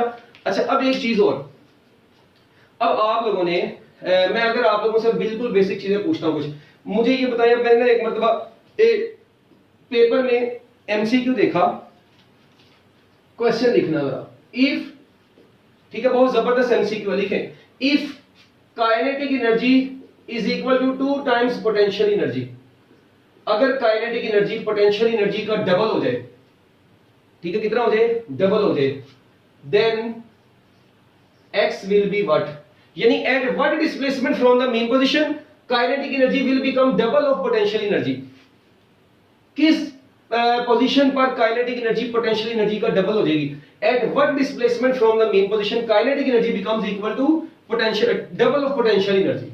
अब इसको कैसे करेंगे बच्चों, इसके लिए एक शॉर्टकट है। वैसे तो बच्चे क्या काम करेंगे, इधर काइनेटिक एनर्जी की इंस्टेंटेनियस वैल्यू पुट करेंगे पहले सबसे, ठीक है, वो है 1/2 के x नॉट का square is equal to 2 times, फिर पोटेंशियल एनर्जी की इंस्टेंटेनियस वैल्यू पुट करते हैं, फिर उसको कट करते हैं, फिर सोल्व करते हैं। भाई नहीं, आप लोगों ने शॉर्टकट कुछ याद रखने हैं। मैं 3 शॉर्टकट आप लोगों के सामने लिखने लगा हूं, इसको मैं 2 मिनट के लिए इरेज करता हूं। मैं 3 शॉर्टकट आप लोगों के सामने लिखने लगा हूं, ये आप लोग हमेशा के लिए याद रखने, आपको सुकून मिल जाएगा। अगर kinetic energy n times potential energy हो जाए, एक ये शॉर्टकट आपको बताने लगा हूं। एक शॉर्टकट दूसरा क्या बताऊंगा, अगर kinetic energy n times total energy के बराबर हो जाए, और बच्चों तीसरा टोटका इसका जो है ना वो क्या है, अगर पोटेंशियल एनर्जी जो है ना वो n टाइम्स टोटल एनर्जी आ जाए। ये 3 मतलब आपको मैं केस बता रहा हूं। अगर kinetic energy n times potential energy होगी तो याद रखें x is equal to x naught over under root 1 plus n आ जाएगा। तो x का formula x naught over under root 1 plus n होगा। सिमिलरली अगर ये होगा तो बच्चों x इज इक्वल टू कितना आता है, इसकी कैलकुलेशन के बाद under root 1 minus n x naught आता है, x नॉट के ऊपर अंडर रूट नहीं है। और याद रखिएगा इस केस में जो n है ना, जो n है ये n 1 से इक्वल कभी भी बड़ा नहीं हो सकता। n is never greater than 1, ठीक है, n 1 से बड़ा नहीं होगा कभी भी। क्यों बड़ा नहीं होगा? क्योंकि अगर n 1 से बड़ा होगा ना तो बच्चों ये तो फ्रैक्शन अंडर रूट में माइनस आ जाएगा। ये शॉर्टकट के तौर पर याद रखने हैं। और उसके बाद यहां पर x जो होता है अंडर रूट n x नोड आ जाएगा। ये लो भाई, ये आप लोगों के पास 3 शॉर्टकट आ गए।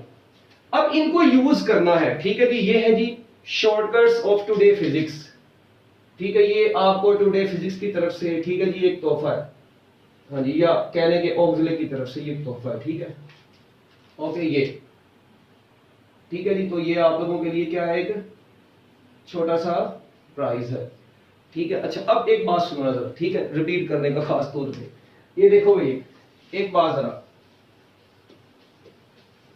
अब अगर मैं आप लोगों को एमसीक्यू देता हूं, कोई भी एमसीक्यू देता हूं, मैं कहता हूं जी एट व्हाट डिस्प्लेसमेंट, एमसीक्यू लिखने, at what displacement, at what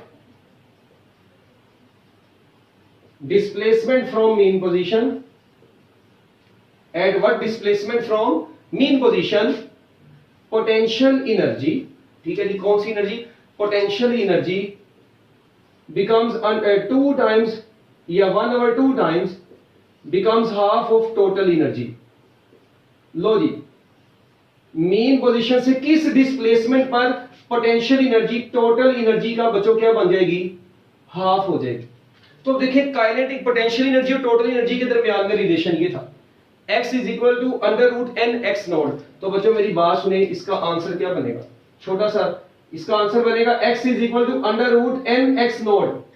हाँ जी, n कितना मैंने आपको बोल दिया है 1/2 एक्चुअली, तो ये अंडर रूट बन जाएगा 1/2, साथ में x बच गया, तो मैं यहां पर कह सकता हूं कि x किसके बराबर आ जाएगा? x naught over under root 2 आ जाएगा। ठीक हो गया? लो जी, बात खत्म। तो अब ये आप लोगों के पास एक छोटा सा मतलब क्वेश्चन सॉल्व हो गया। इसी तरह अब अगर मैं बच्चों आप लोगों को यहां पर ये पूछ लेता हूं, ठीक है, जरा सुनना गौर से। सवाल मेरा आप लोगों के पास ये है कि बताएं भाई, अगर काइनेटिक एनर्जी, ठीक है जी, at what displacement, at what displacement from mean position, at what displacement from mean position kinetic energy is equal to 1/2 of total energy. लो जी, मीन पोजीशन से किस डिस्प्लेसमेंट पर काइनेटिक एनर्जी अपनी टोटल एनर्जी का हाफ हो जाएगी? तो बच्चों ये फॉर्मूला, हाँ जी, क्या काम करेंगे? x is equal to under root 1 minus N X naught. बच्चों n कितना आप लोगों के पास आ गया है? हाफ आ गया है, तो x नोड आंसर आ जाएगा। तो ये यहां पर भी 1/2 x नोड आ जाएगा, तो आंसर आ जाएगा x naught over under root 2। लो जी, इसका मतलब है मीन पोजीशन से इस डिस्प्लेसमेंट पर चले जाएं तो पोटेंशियल एनर्जी भी अपनी टोटल एनर्जी का हाफ हो जाएगी, काइनेटिक एनर्जी भी अपनी टोटल एनर्जी का हाफ हो जाएगी। तो बच्चों इनको नोट कर लें, इससे रिलेटेड ऐसे मतलब डिफरेंट एमसीक्यूज बन सकते हैं ना। तो आपको ये 3 शॉर्टकट आने चाहिए। जल्दी कर देना जरा, हरी अब जल्दी मिनट लगा लो। ठीक है जी, ये छोटे से शॉर्टकट हैं जो कि आप लोगों के लिए बड़े जरूरी हैं। ठीक है, अब इसको करें जल्दी जल्दी।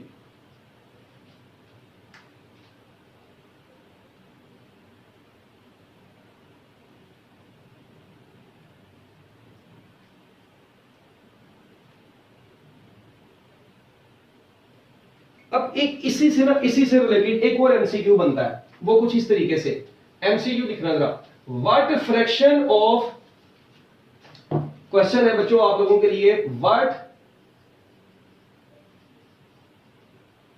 व्हाट फ्रैक्शन ऑफ, ठीक है, what fraction of potential energy is kinetic energy, what fraction of potential energy is kinetic, ठीक है, when x is equal to x node over under root 2. What fraction of potential energy is kinetic energy when displacement from the mean position is x node over under root 2? बच्चों अगर इस type का कोई MCQ आप लोगों के पास आ गया तो वहां पर आप लोग इसको कैसे सॉल्व करेंगे? अब देखें इधर, अब जिस बच्चे को तो टेबल आता है उसके लिए तो मैंने पहले बोला बड़ा मतलब टेबल कह रहा हूं, 3 फार्मूलाज। अब देखें मेरा सवाल में आपने देखना सबसे पहले कौन कौन सी चीज है, एक है पोटेंशियल एनर्जी, एक है काइनेटिक एनर्जी। ऐसी है, दोनों को पकड़ लें, काइनेटिक एनर्जी को और पोटेंशियल एनर्जी को। कौन सा ऐसा रिलेशन मैंने बताया जिसमें काइनेटिक और पोटेंशियल दोनों आती है? वो पहला ही रिलेशन था, और वो रिलेशन क्या था कि kinetic energy is equal to n times potential energy. ऐसी है ना? तो देखें वर्क फ्रैक्शन से मुराद पता क्या है? ये चीज जो है ना, ये फ्रैक्शन है पोटेंशियल एनर्जी का, ये फ्रैक्शन है पोटेंशियल एनर्जी का। कहते हैं what fraction of potential energy is equal to kinetic energy. तो देखें इसका मतलब आपने n मालूम करना है बस। ये फ्रैक्शन निकालने के पोटेंशियल एनर्जी के साथ क्या ऐसा है कि x naught over under root 2 आ जाए। तो बच्चों अब एक बात सुनना, इसके लिए आप लोगों को करना पड़ेगा, हाँ जी ये शॉर्टकट आपको याद होगा, ये था, और उसके बाद में था x is equal to x naught over under root 1 plus n। तो ये फार्मूला था। आप लोगों को जो डिस्प्लेसमेंट गिवन है वो क्या है? x naught over under root 2, बस उसको इससे कंपेयर कर ले, बात खत्म। सिर्फ कंपेयर करना है बस, कोई ज्यादा टाइम नहीं लगेगा। जिस बच्चे को फार्मूला आएगा उसके लिए तो कोई टाइम नहीं है।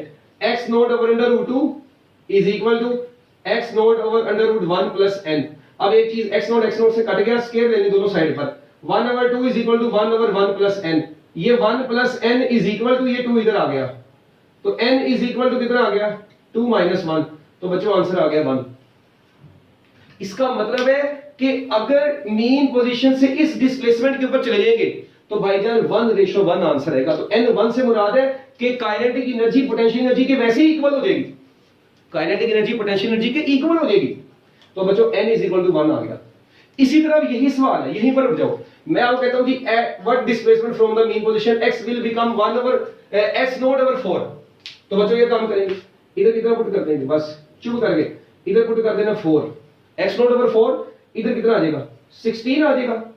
तो भाई 16 ही आ जाएगा ना। जब इधर 16 आ जाएगा मुझे बताएं, तो ये बन जाएगा 16 is equal to 1 plus n। तो बच्चों n कितना आ गया? 15। तो n 15 से मुराद क्या है? इससे मुराद ये है कि काइनेटिक एनर्जी का कितना फ्रैक्शन 15/1। तो भाई ठीक है, तो n की वैल्यू आप लोगों ने बस निकाल लेनी है। जो n की वैल्यू आ जाएगी बात खत्म। उसके लिए x जितना मर्जी आप लोगों को दिया हो। तो इस तरीके से आप लोगों ने इन एमसीक्यूज को अब सोल्व करना है अच्छे तरीके से। x is equal to x naught over 4, तो x is equal to x naught over 4 इधर करें, इधर ये करें, स्क्वायर लें तो ये 16 बन जाएगा, ये स्क्वायर खत्म हो जाएगा, तो खत्म हो जाएगा ना पहले, फिर स्क्वायर लें 1 ओवर 1 प्लस n बचेगा। ओ भाई ठीक है, जरूर चिल्लीफाई कराओ, n is equal to 15। It means मैं ये कह सकता हूं, इट मींस मैं ऐसे भी कह सकता हूं potential energy is equal to 15 times kinetic energy, या kinetic energy over potential energy is equal to 1:15। बन सकता है ना भाई? ठीक है, चलो एक और एमसीक्यू इसी से। अब मतलब डिफरेंट एमसीक्यू बन सकते हैं। देखो अब जरा, अगर मैं आपको कहता हूं what fraction of kinetic energy is total energy, ठीक है, what fraction of kinetic energy is equal to total energy if x is equal to x naught over 2। तो ये देखो, अगर इधर इसी फार्मूले में x नॉट ओवर 2 पुट कर दें, under root 1 minus n x naught, ये कट गया, 1 over 4 is equal to 1 minus n बच गया, n is equal to 1 minus 1 over 4 बच गया, n इज इक्वल टू 3/4। तो बच्चों याद रखना, इसका मतलब मैं कह सकता हूं कि what fraction of kinetic energy is total energy if x is equal to x naught over 2।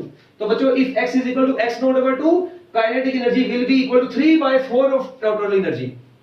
तो kinetic energy 3/4 of total energy आ जाएगी। अब कई बुक्स में इसको बड़े लेंथी मेथड से किया हुआ है, आपको किसी लेंथी मेथड की जरूरत नहीं है, बस आपको सिर्फ ये शॉर्टकट अप्लाई करने की जरूरत है। तो अब इससे रिलेटेड आपको कई भी एमसीक्यू अगर आप लोगों को दे दूंगा तो आप लोग इस काबिल होंगे कि आप लोग कर लेंगे। यहां पर देखें, what fraction of potential energy is total energy if x is equal to x naught over under root 2। तो x is equal to x naught over under root 2 under root n x naught से काट के square लें, 1 over 2 is equal to n। It means if x is equal to x naught over under root 2, then potential energy is equal to 1/2 total energy। तो different किस्म के मतलब यहां से आप लोग कॉन्सेप्ट्स वगैरह को डिराइव कर सकते हैं। चलो जी, खत्म हो गई, शाबाश, इसको जरा कर दें नोट। और आखिर पर एक छोटी सी बात आपको बताना चाहूं, ये देखें, अगर आप लोगों को पता हो कि ना आपकी बुक में उसने ग्राफ बनाया हुआ है, इसका एक छोटा सा ग्राफ बनाया हुआ है। अब वो ग्राफ उसने कैसे बनाया है, पहले इसको नोट करो, जल्दी नोट करना जरा इसको। अब देखें इधर, उसने ना ग्राफ कुछ इस तरीके से बनाया है। मुझे ये बताएं कि आप लोगों को पता है, सपोज करते हैं दिस इज मीन पोजीशन, ये है पॉजिटिव नेगेटिव एक्सट्रीम पोजीशन, ये है पॉजिटिव एक्सट्रीम पोजीशन, ऐसे ही है ना, पॉजिटिव ए नेगेटिव ए, यानी नेगेटिव एम्पलीट्यूड पॉजिटिव एम्पलीट्यूड। चलो जी, मुझे बताएं मीन पोजीशन पर, किस पर, मीन पोजीशन पर काइनेटिक एनर्जी क्या थी? अभी देखी थी आपने, मीन पोजीशन पर काइनेटिक एनर्जी क्या थी बच्चों, बोलो, मैक्सिमम थी। एक्सट्रीम पोजीशन पर काइनेटिक एनर्जी, मीन पोजीशन पर सॉरी मैक्सिमम थी, तो ये मैक्सिमम पे शो करें। एक्सट्रीम पोजीशन पर काइनेटिक एनर्जी 0 थी, तो इन तीनों को आपस में ऐसे मिला दें। जबकि मीन पोजीशन पर पोटेंशियल एनर्जी मिनिमम थी और एक्सट्रीम पर पोटेंशियल एनर्जी आपको पता है मैक्सिमम होती है, ग्राफ ऐसे आ गया।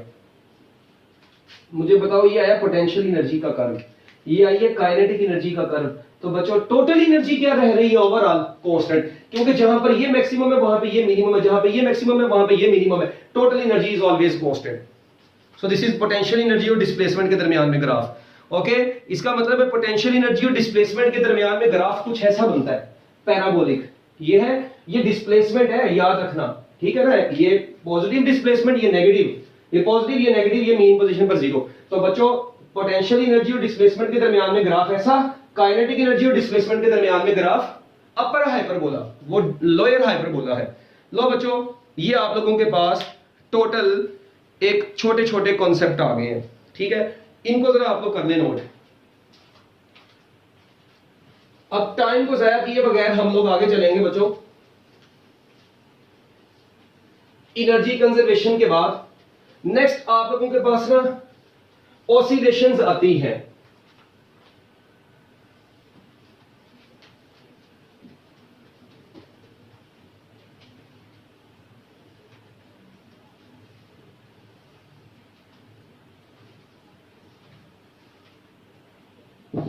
इसको करने नोट पहले कर रही है। चलो हेडिंग बनाओ, ऑसिलेशंस की हेडिंग बनाओ। ऑसिलेशंस कि ऑसिलेशंस क्या चीज है? देखें जी, आप लोगों ने पढ़ी थी ऑसिलेशन की ना, टोटल जो टाइप्स हम लोग पढ़ते हैं ना, यहां पर कुछ होती हैं बच्चों फ्री ऑसिलेशंस। कौन सी ऑसिलेशंस होती हैं? कुछ होती हैं फ्री ऑसिलेशंस, ये नहीं जो मुफ्ती होती हैं, ठीक है। कुछ होती हैं फोर्स्ड ऑसिलेशंस, कुछ बच्चों कौन सी होती हैं? Forced oscillations. कुछ होती है आप लोगों के पास कहने के डैम्प्ड ऑसिलेशंस, ठीक हो गया बच्चों। और एक होती है आप लोगों के पास, हम लोग पढ़ते हैं रेजोनेंस। तो ये टोटल 4 टाइप्स हम लोग यहां पर स्टडी करेंगे। Free oscillations, forced oscillations, damped oscillations. ये इंफॉर्मेटिव कॉन्सेप्ट्स है सारे, ठीक है। This topic is information based, ठीक है। ये इंफॉर्मेशन बेस्ड टॉपिक है, तो आप लोगों को पता होना चाहिए इसको कैसे करना है। फ्री नाम से पता चल रहा है, oscillations without interference of any external force, without interference of any external force. Type of oscillation which is produced without interference of any external force. ऐसी ऑसिलेशंस जिनमें आपको किसी किस्म की कोई एक्सटर्नल फोर्स की जरूरत ना हो। मतलब देखें, मैं आपको कहता हूं एक मरतबा आप लोगों ने सिंपल पेंडुलम को जस्ट एक मरतबा वाइब्रेट करवा के छोड़ दिया। अक्सर बच्चे कहते हैं सर फोर्स तो लगा दी, और भाई ऑसिलेशन में तो उसको एक मरतबा लेके आना है ना। ड्यूरिंग ऑसिलेशन जब आप लोग उसके ऊपर कोई फोर्स ना लगा रहे हो, this type of oscillation is known as free oscillation. The type of oscillation in which there is no external force acting during the oscillation. Oscillation के दौरान जब कोई एक्सटर्नल फोर्स एक्ट ना कर रही हो बच्चों, तो हम लोग क्या बोलते हैं? वो फ्री ऑसिलेशन है। और देखिए जब कोई फोर्स उसके ऊपर एक्ट नहीं कर रही, तो याद रखना during free oscillations body vibrates with natural frequency. Body vibrates with natural frequency, very important MCQ. During free oscillation body vibrates with natural frequency. बच्चों बॉडी अपनी नेचुरल फ्रीक्वेंसी से वाइब्रेट करती है। During free oscillations body vibrates with its natural frequency. बच्चों body किस से vibrate करती है? नेचुरल फ्रीक्वेंसी से वाइब्रेट करती है। Very important, very important. So during free oscillation frequency of the body is natural frequency. MCQ बन गया है, ठीक है। The type of oscillation in which no interference of external force is known as free oscillation. इसके बाद अगली बात, forced oscillations कौन सी होती हैं? फोर्स्ड ऑसिलेशंस कौन सी oscillation? Type of oscillation which occurs with interference of external force, with interference of external force। बच्चों जिनमें एक्सटर्नल फोर्स के बगैर ऑसिलेशन हो ही ना, with interference of external force are known as forced oscillations। और वो सिस्टम जो फोर्स्ड ऑसिलेशंस के अंदर आता है उसे बोलते हैं ड्रिवन हार्मोनिक ऑसिलेटर, उसे क्या बोला जाता है? Driven harmonic oscillator. बच्चों से ड्रिवन हार्मोनिक ऑसिलेटर DHO। सो ड्रिवन हार्मोनिक ऑसिलेटर किसकी एग्जांपल में आता है? Forced vibration. ड्रिवन से मतलब जो ड्राइव हो रहा है, ठीक है ना, जिसको ड्राइव करने के लिए एक्सटर्नल फोर्स की जरूरत है आप लोगों को। So this type of oscillation are known as forced oscillation. For example आपकी फैक्ट्री की फ्लोर, आप लोग देखें जब फैक्ट्री में जाते हैं, किसी जगह पर मशीन चल रही हो, तो आप देखते हैं जमीन उस वक्त तक जो है ना वाइब्रेशन में रहती है जब तक वो मशीन रन कर, मतलब मशीन रन कर रही होती है। गाड़ी में बैठे हो, गाड़ी का इंजन ऑन है, आप लोग देखते हैं गाड़ी वाइब्रेट कर रही होती है, तो गाड़ी का इंजन है जो उसको वाइब्रेशन पर फोर्स कर रहा है। आप लोग इंजन ऑफ कर दें, गाड़ी की ऑसिलेशन खत्म हो जाएगी। इसका मतलब ये होगा कि ऐसा सिस्टम जहां पर without interference of external force body vibrate करेगी, वो फ्री ऑसिलेशन है। मगर आप देखिए पेंडुलम आ रहा है आप लोगों के पास, बच्चे को झूला दे रहे हैं, वो बच्चे का झूला आप लोगों के पास है, रख के चपेट मारी, फिर उधर गया, फिर वापस आया, फिर रख के चपेट मारी। ओ भाई वो बार बार तुम लोग पंगे ले रहे हो उससे। जब एक मतलब पंगा लेके छोड़ दिए वो फ्री है, जब बार बार पंगे लेने हैं वो फोर्स्ड है। बात खत्म। और याद रखना इस दौरान बॉडी कैसे वाइब्रेट करती है। याद रखना बच्चों, body vibrates with frequency of applied force. क्योंकि आप लोग बार बार फोर्स अप्लाई कर रहे हैं, तो आप लोगों की अप्लाइड फोर्स की फ्रीक्वेंसी से बॉडी वाइब्रेट करती है। Body vibrates with frequency of applied force. Okay, body vibrates with frequency of applied force. तो आप लोगों की body frequency of applied force से वाइब्रेट करती है। उसके बाद डैम्प्ड ऑसिलेशंस कौन सी होती हैं? The type of oscillation in which amplitude of vibrating body, type of oscillation in which amplitude of vibrating body decreases steadily with time, decreases steadily with time, are called damped oscillation. Type of oscillation in which amplitude of the vibrating body decreases steadily with time. बच्चों ऐसी oscillations जिनमें body, ओ भाई बोलो, amplitude of the vibrating body, यहां पे आना है body, ठीक है ना, लिख लो इसको। amplitude of the vibrating body decreases steadily with time। ये देखें, shock absorber of the car engine आपने देखे हो, गाड़ियों के इंजन में जो शॉक एब्जॉर्बर होते हैं, जो टायर्स के ऊपर लगे होते हैं, ये देखें उसकी ऑसिलेशंस कुछ ऐसी होती हैं। मतलब शुरू में जब जंप लगता है ना एकदम, वो मतलब गाड़ी ऐसे ऑसिलेट करती है, उसके बाद आहिस्ता आहिस्ता मतलब आप लोग ये कह रहे थे ऐसे, मतलब उसकी ऑसिलेशंस कम होती जाती हैं। आप लोग देखें पहले एम्पलीट्यूड इतना था, फिर कम हुआ, फिर और कम हुआ, फिर और कम हुआ। तो बच्चों ऐसी ऑसिलेशंस जिनमें amplitude of the vibrating system क्या करता है? डिक्रीज करता है। तो टाइम के गुजरने के साथ साथ यहां पर एम्पलीट्यूड क्या करता जा रहा है? डिक्रीज करता जा रहा है। So the type of oscillation in which amplitude of the system decreases steadily is known as damped oscillation. और बच्चों ठीक है, और एक होती है अनडैम्प्ड ऑसिलेशन। उनमें क्या होता है? Amplitude remains constant. बच्चों जिसमें एम्पलीट्यूड क्या रह रहा है, ऐसी ऑसिलेशंस जिनमें एम्पलीट्यूड क्या रहता है? कांस्टेंट रहता है, उसे क्या बोलते हैं? जिनमें एम्पलीट्यूड कांस्टेंट रहता है और इसमें एम्पलीट्यूड बच्चों क्या होता है? डिक्रीज करता है। Amplitude decreases steadily with time are called damped oscillation. Amplitude remains constant are known as undamped oscillation. So these are damped. तो बच्चों ये कौन सी है? डैम्प्ड। और ये कौन सी है? अनडैम्प्ड। एक होती है क्रिटिकल डैम्पिंग, जिसमें मतलब बॉडी एकदम एक्सट्रीम से मीन पर आकर रुक जाए, वाइब्रेट करने का मौका ही ना मिले, उसको बोलते हैं क्रिटिकल डैम्पिंग। ठीक है, मगर वो भी आप लोगों को जरूरत नहीं है। इसको जरा कर ले नोट, जल्दी जल्दी जरा करना। यही क्रिटिकल डैम्पिंग को बस वैसे ज़हन में रख लें कि मतलब होता कि क्रिटिकल डैम्पिंग में बॉडी गई एक्सट्रीम से एकदम मीन पे ही, बाद में एक्सट्रीम पर जाने का मौका ही नहीं मिला, मतलब वाइब्रेट ही ना कर सकी। इसका मतलब during critical damping frequency of the system becomes degree zero. ठीक है, सडनली फ्रीक्वेंसी जीरो हो गई, ऐसी डैम्पिंग को क्या बोलेंगे? मतलब जिसमें एम्पलीट्यूड सडनली डिक्रीज कर गया, स्टेडीली डिक्रीज कर गया, डैम्प्ड। अगर सडनली डिक्रीज कर गया और जीरो हो गया, वो होगी क्रिटिकल डैम्पिंग, उसे बोलते हैं क्रिटिकल डैम्पिंग। तो याद रखना क्रिटिकल डैम्पिंग के तुरंत फ्रीक्वेंसी जीरो, टाइम पीरियड क्या बन जाएगा? फिर अनडिफाइंड हो जाएगा। लो बच्चों, खैर ये आपकी बुक में तो नहीं लिखी हुई वो। उसके बाद आती है रेजोनेंस। रेजोनेंस क्या होती है? द टाइप ऑफ ऐसी ऑसिलेशन बच्चों जिसमें frequency of applied force becomes equal to natural frequency of the driven harmonic oscillator। बच्चों याद रखना, रेजोनेंस बोलते ही फ्रीक्वेंसी मैचिंग को है। तो बच्चों ऑसिलेशन की ऐसी टाइप जिसमें फ्रीक्वेंसी ऑफ अप्लाइड फोर्स आपके, देखें आप लोग किसी सिस्टम के ऊपर फ्रीक्वेंसी अप्लाई, मेरी बात सुने, बड़ी छोटी सी सिंपल सी बात है। एक स्विंग है, आप लोग स्विंग को झूला अभी छोड़ दिया, उसको एक मरतबा झूला देके, जब वो खुद वाइब्रेट करता रहेगा, that is it's natural frequency. अच्छा, जब आप उसके ऊपर फोर्स लगाना शुरू कर देंगे, अब उसकी जो नेचुरल फ्रीक्वेंसी थी वो तो अपनी जगह पर ही है, मगर अब आप लोग जो फोर्स लगा रहे हैं उसकी वजह से वो सिस्टम क्या बन गया है, ड्रिवन हार्मोनिक ऑसिलेटर बन गया। तो बच्चों याद रखना, जब आप लोग फोर्स लगाते हैं तो वो अब आपकी फोर्स की फ्रीक्वेंसी से उसने वाइब्रेट करना होता है, उसने आपकी फोर्स की फ्रीक्वेंसी से वाइब्रेट करना है। तो बच्चों एक बात सुनिए, when frequency of your applied force will become equal to natural frequency of this harmonic oscillator, then resonance will occur.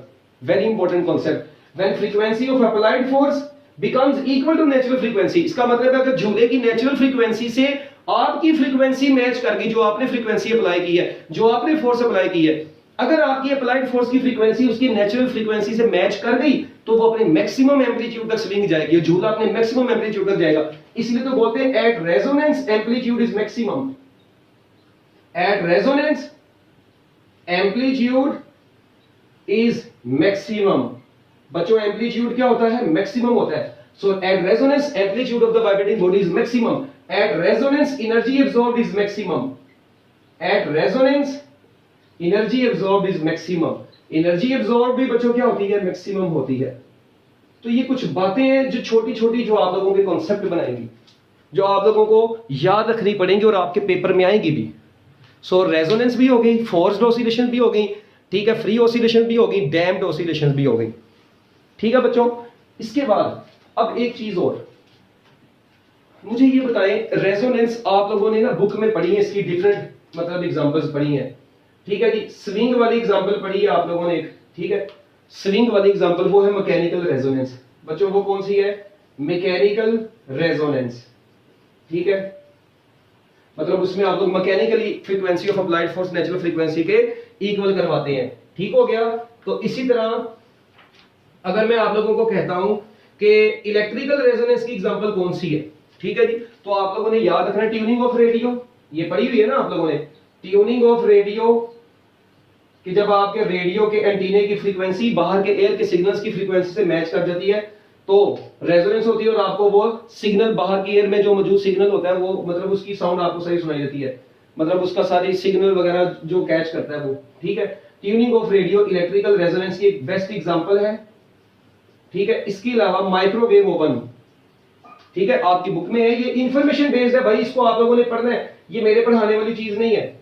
Microwave oven जो मेरे पढ़ाने वाली है मैं बताई जा रहा हूं साथ साथ। Microwave oven is also an example of electrical resonance. तो जहां जहां पर रेजोनेंस का फायदा वहां वहां पे नुकसान भी है।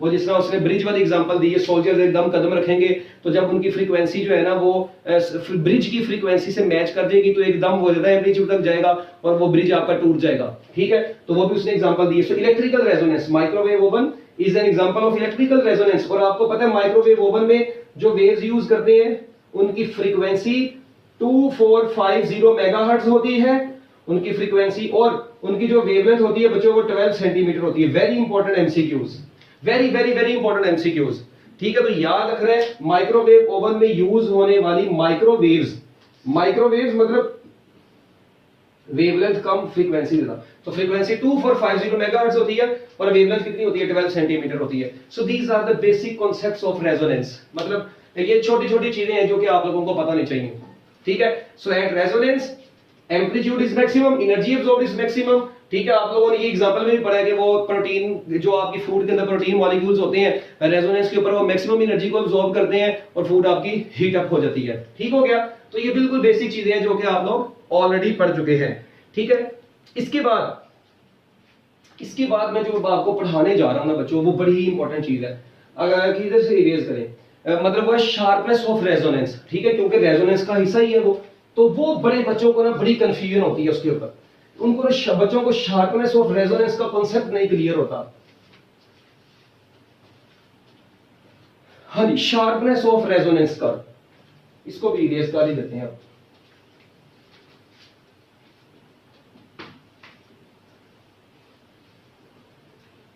देखें जी, sharpness of resonance, sharpness of resonance. हाँ जी, what do you mean by the sharpness of resonance? बच्चों एक बात बड़ी जरा ध्यान से आप लोगों ने सुननी है। मुझे ये बताएं, आप लोगों को पता है किसी भी सिस्टम का जो एम्पलीट्यूड होता है वो उतना कम होगा जितनी डैम्पिंग ज्यादा होगी। डैम्पिंग का एम्पलीट्यूड के साथ क्या रिलेशन आ रहा है? इनवर्स रिलेशन आ रहा है। जिस सिस्टम में डैम्पिंग ज्यादा होगी ना, जिस सिस्टम में बच्चों डैम्पिंग क्या होगी? ज्यादा होगी, वहां पर एम्पलीट्यूड क्या होगा? उसका उतना ही कम होगा। जहां पे फ्रिक्शन ज्यादा होगी एम्पलीट्यूड कम होगा, जहां पे डैम्पिंग, और जहां पर डैम्पिंग कम होगी वहां पर बॉडी ज्यादा एम्पलीट्यूड तक वाइब्रेट करेगी। डैम्पिंग कम होगी, फ्रिक्शन कम होगी, बॉडी ज्यादा एम्पलीट्यूड से वाइब्रेट करेगी। डैम्पिंग ज्यादा होगी, बॉडी कम एम्पलीट्यूड पे वाइब्रेट करेगी। ये तो बात सबको पता है, जनरल सी चीज है। तो बच्चों आपकी बुक में जो उसने एक फ्रीक्वेंसी रेजोनेंस कर्व बनाई हुई है ना, ठीक है जी, एम्पलीट्यूड फ्रीक्वेंसी ग्राफ उसने ड्रॉ किया हुआ है। तो इस साइड पर उसने एम्पलीट्यूड ड्रॉ किया है, मैं कर देता हूं ऐसे ही। इस साइड पर बच्चों एम्पलीट्यूड है और इस साइड पर बच्चों फ्रीक्वेंसी है, ठीक है ना। एम्पलीट्यूड फ्रीक्वेंसी ग्राफ उसने बनाया है 3 सिस्टम्स का। कितने सिस्टम्स का? 3 सिस्टम्स का। ये ग्राफ शुरू में बच्चों फेयरली फ्लैट है, फिर थोड़ा तिरछा सा हो जाता है, मतलब थोड़ा तीखा हो जाता है, और उसके बाद ऐसे। अब आप लोग देखें, ये जो 3 ग्राफ मैंने आप लोगों के सामने बनाए हैं ना, ये 3 ग्राफ जो बच्चों आप लोगों के सामने बनाए हैं, इनमें से आप लोग देखें, मुझे ये बताएं, इसको थोड़ा सा मतलब हम इसको ऐसे करेंगे। अच्छा, अब मुझे आप लोगों ने ये बताना है इनमें से सबसे ज्यादा एम्पलीट्यूड किसका है? बस ये बताना है, सबसे ज्यादा एम्पलीट्यूड। तो साफ नजर आ रहा है, सबसे ज्यादा एम्पलीट्यूड इसका, उससे कम इसका, उससे कम इसका। सबसे कम एम्पलीट्यूड किसका है? इसका। और सबसे ज्यादा एम्पलीट्यूड इसका है। तो जिसका एम्पलीट्यूड ज्यादा होगा, इट मींस वहां पर डैम्पिंग क्या है? कम है सिस्टम की। इसका मतलब है बच्चों के यहां पर डैम्पिंग क्या है? यहां पर डैम्पिंग क्या है? स्मॉल डैम्पिंग है। यहां पर डैम्पिंग क्या है? स्मॉल। यहां पर डैम्पिंग क्या है? मॉडरेट डैम्पिंग है बच्चों। कौन सी डैम्पिंग है? Moderate damping. और इधर डैम्पिंग क्या होगी बच्चों? जहां पर एम्पलीट्यूड कम है वहां पर डैम्पिंग क्या है? लार्ज डैम्पिंग है। तो लो जी बच्चों, एक बात तो हमें क्लियर नजर आ गई कि सिस्टम की डैम्पिंग लार्ज इधर है, इधर मॉडरेट है, और इधर क्या? स्मॉल डैम्पिंग है। ऐसा ही है। किस तरह पता चला? मुझे ख्वाब थोड़ी है ये एम्पलीट्यूड को देख के। इसका एम्पलीट्यूड क्या है? हाँ, लार्ज एम्पलीट्यूड है तो डैम्पिंग स्मॉल होगी। लार्ज एम्पलीट्यूड, इधर मॉडरेट एम्पलीट्यूड, क्या ख्याल है बच्चों? और इधर इधर क्या है? स्मॉल एम्पलीट्यूड है। लो जी, तो एक बात डन होगी, जहां पर एम्पलीट्यूड लार्ज है वहां पर डैम्पिंग क्या है? स्मॉल। एक बात। उसके बाद आप लोग देखें, रेजोनेंस कर्व की शार्पनेस कहां पर ज्यादा है? शार्पनेस ऑफ रेजोनेंस कर्व किधर ज्यादा है? शार्प से मुराद जो तिखी है, ठीक है ना। हाँ जी बताएं। ये फेयरली फ्लैट है, ये क्या है? ये शार्प है। तो मुझे बताएं, resonance curve is more sharp. हाँ जी। सो शार्पनेस ऑफ द कर्व या शार्पनेस ऑफ वेव या शार्पनेस ऑफ कर्व बच्चों कहां पर ज्यादा है? यहां पर शार्पनेस ज्यादा है, यहां पर शार्पनेस क्या है? मॉडरेट है, और मॉडरेट है, और यहां पर क्या है बच्चों? दिस इज मॉडरेट शार्पनेस, मतलब नॉर्मल। और यहां पर रेजोनेंस कर्व की शार्पनेस बच्चों क्या है? लार्ज डैम्पिंग है, और शार्पनेस इसकी क्या है? स्मॉल है। शार्पनेस लार्ज है, यहां पर शार्पनेस क्या है? स्मॉल है। तो एक बात याद रखें, इसका मतलब ये होगा जहां पर डैम्पिंग ज्यादा है ना, वहां पर स्मॉल डैम्पिंग है तो शार्पनेस क्या है? ज्यादा। और एम्पलीट्यूड भी क्या है? तो स्मॉल डैम्पिंग, एम्पलीट्यूड क्या है बच्चों? ज्यादा है। एक चीज तो ये। और जहां पर एम्पलीट्यूड ज्यादा है वहां पे शार्पनेस भी क्या है? ज्यादा। और डैम्पिंग का शार्पनेस के साथ क्या रिलेशन आ रहा है? इनवर्स रिलेशन आ रहा है। तो ये ले, सारी कहानी ही हम खत्म करते हैं, हम इस रिलेशन के अंदर ही बात करते हैं बस। तो आप लोग देखें, डैम्पिंग का शार्पनेस के साथ इनवर्स रिलेशन है, डैम्पिंग का एम्पलीट्यूड के साथ इनवर्स रिलेशन है, मगर एम्पलीट्यूड का शार्पनेस के साथ डायरेक्ट रिलेशन आ गया। तो एक मैं आपको जाते जाते एक और बात बता दूं, क्या याद करोगे? एक बात याद रखना, इनमें से which system is heavily damped? जहां पर डैम्पिंग ज्यादा है, this system is heavily damped. Heavily damped. इधर क्या है? ये क्या बच्चों? नॉर्मल डैम्प्ड है। ऐसी ना, मतलब इधर डैम्पिंग नॉर्मल है, नॉर्मल डैम्प्ड है। इधर क्या है? इधर सिस्टम हेवीली डैम्प्ड नहीं है, बल्कि लाइटली डैम्प्ड है। लाइटली डैम्प्ड सिस्टम की, तो याद रखना, लाइटली डैम्प्ड सिस्टम की जो एम्पलीट्यूड फ्रीक्वेंसी ग्राफ है वो क्या है, शार्प होता है।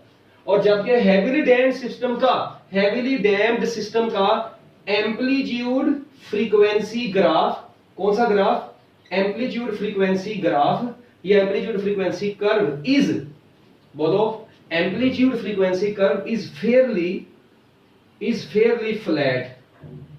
तो बच्चों यहां पर एम्पलीट्यूड फ्रीक्वेंसी कर्व क्या है, फेयरली फ्लैट होती है। तो बच्चों ये है आपका शार्पनेस ऑफ रेजोनेंस का टॉपिक, ये है शार्पनेस ऑफ रेजोनेंस जो मैंने आप लोगों को बता दिया है। तो ये बिल्कुल बेसिक चीजें हैं जो कि आप लोग अपनी एफएससी के दौरान माशाल्लाह मैसेज छोड़ के आए होंगे, आप लोग इसको पढ़ते नहीं, हालांकि इसमें कुछ मुश्किल बताओ क्या यार, कुछ भी मुश्किल नहीं है इसमें। डैम्पिंग कहां पर स्मॉल, कहां पर लार्ज, एम्पलीट्यूड कहां पर स्मॉल, कहां पर लार्ज, शार्पनेस कहां पर स्मॉल, कहां पर लार्ज, डैम्प्ड कौन सा सिस्टम है, हेवीली डैम्प्ड कौन सा है, लाइटली डैम्प्ड कौन सा है, नॉर्मली डैम्प्ड कौन सा है। So these are the basic concepts, ठीक है।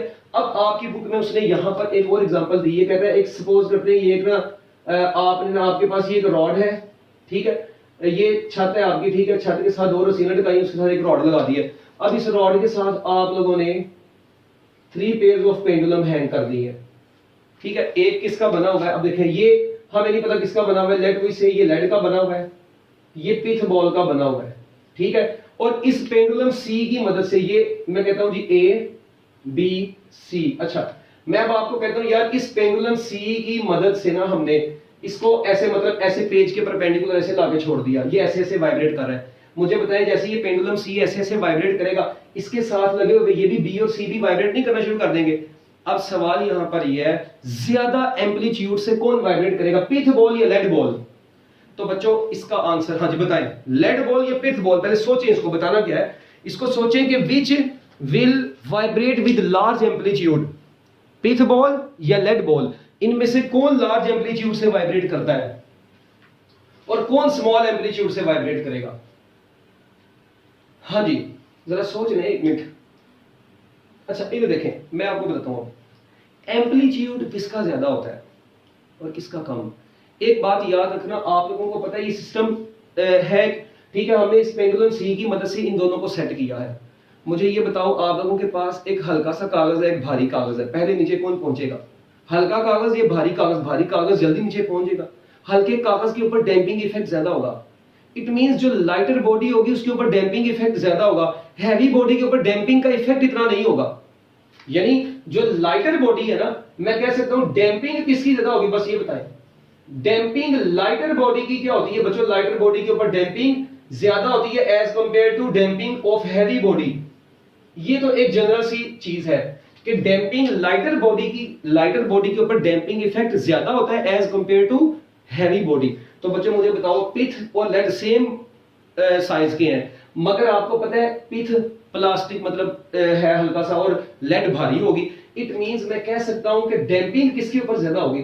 तो यहां से एक चीज क्लियरली नजर आ रही है बच्चों, डैम्पिंग पिथ बॉल की ज्यादा होगी as compared to lead ball. क्या ख्याल है? और बच्चों बोलो भाई, ये देखो ना, क्योंकि ये लाइटर है, ये हैवी है, so damping of pith ball is greater than damping of lead ball. तो बच्चों मुझे बताओ इसकी डैम्पिंग इससे ज्यादा है, तो डैम्पिंग का एम्पलीट्यूड के साथ क्या रिलेशन था, इनवर्स रिलेशन। तो बच्चों इसका मतलब मैं कह सकता हूं ज्यादा एम्पलीट्यूड से कौन वाइब्रेट करेगा, amplitude vibrating amplitude of lead ball will be greater than vibrating amplitude of pith ball।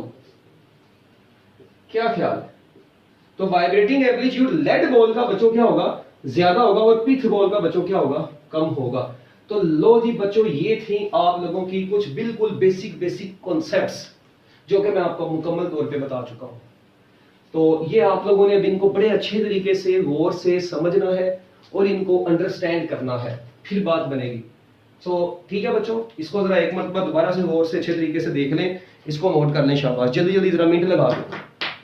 इसमें कोई भी ऐसी चीज नहीं थी जो बच्चों यहाँ पर ना मतलब बहुत ही कोई पीएचडी लेवल की हो या बहुत ज्यादा मुश्किल हो, ठीक है, कोई भी मुश्किल चीज इनमें नहीं थी। इसको देख लें जरा, शाबाश।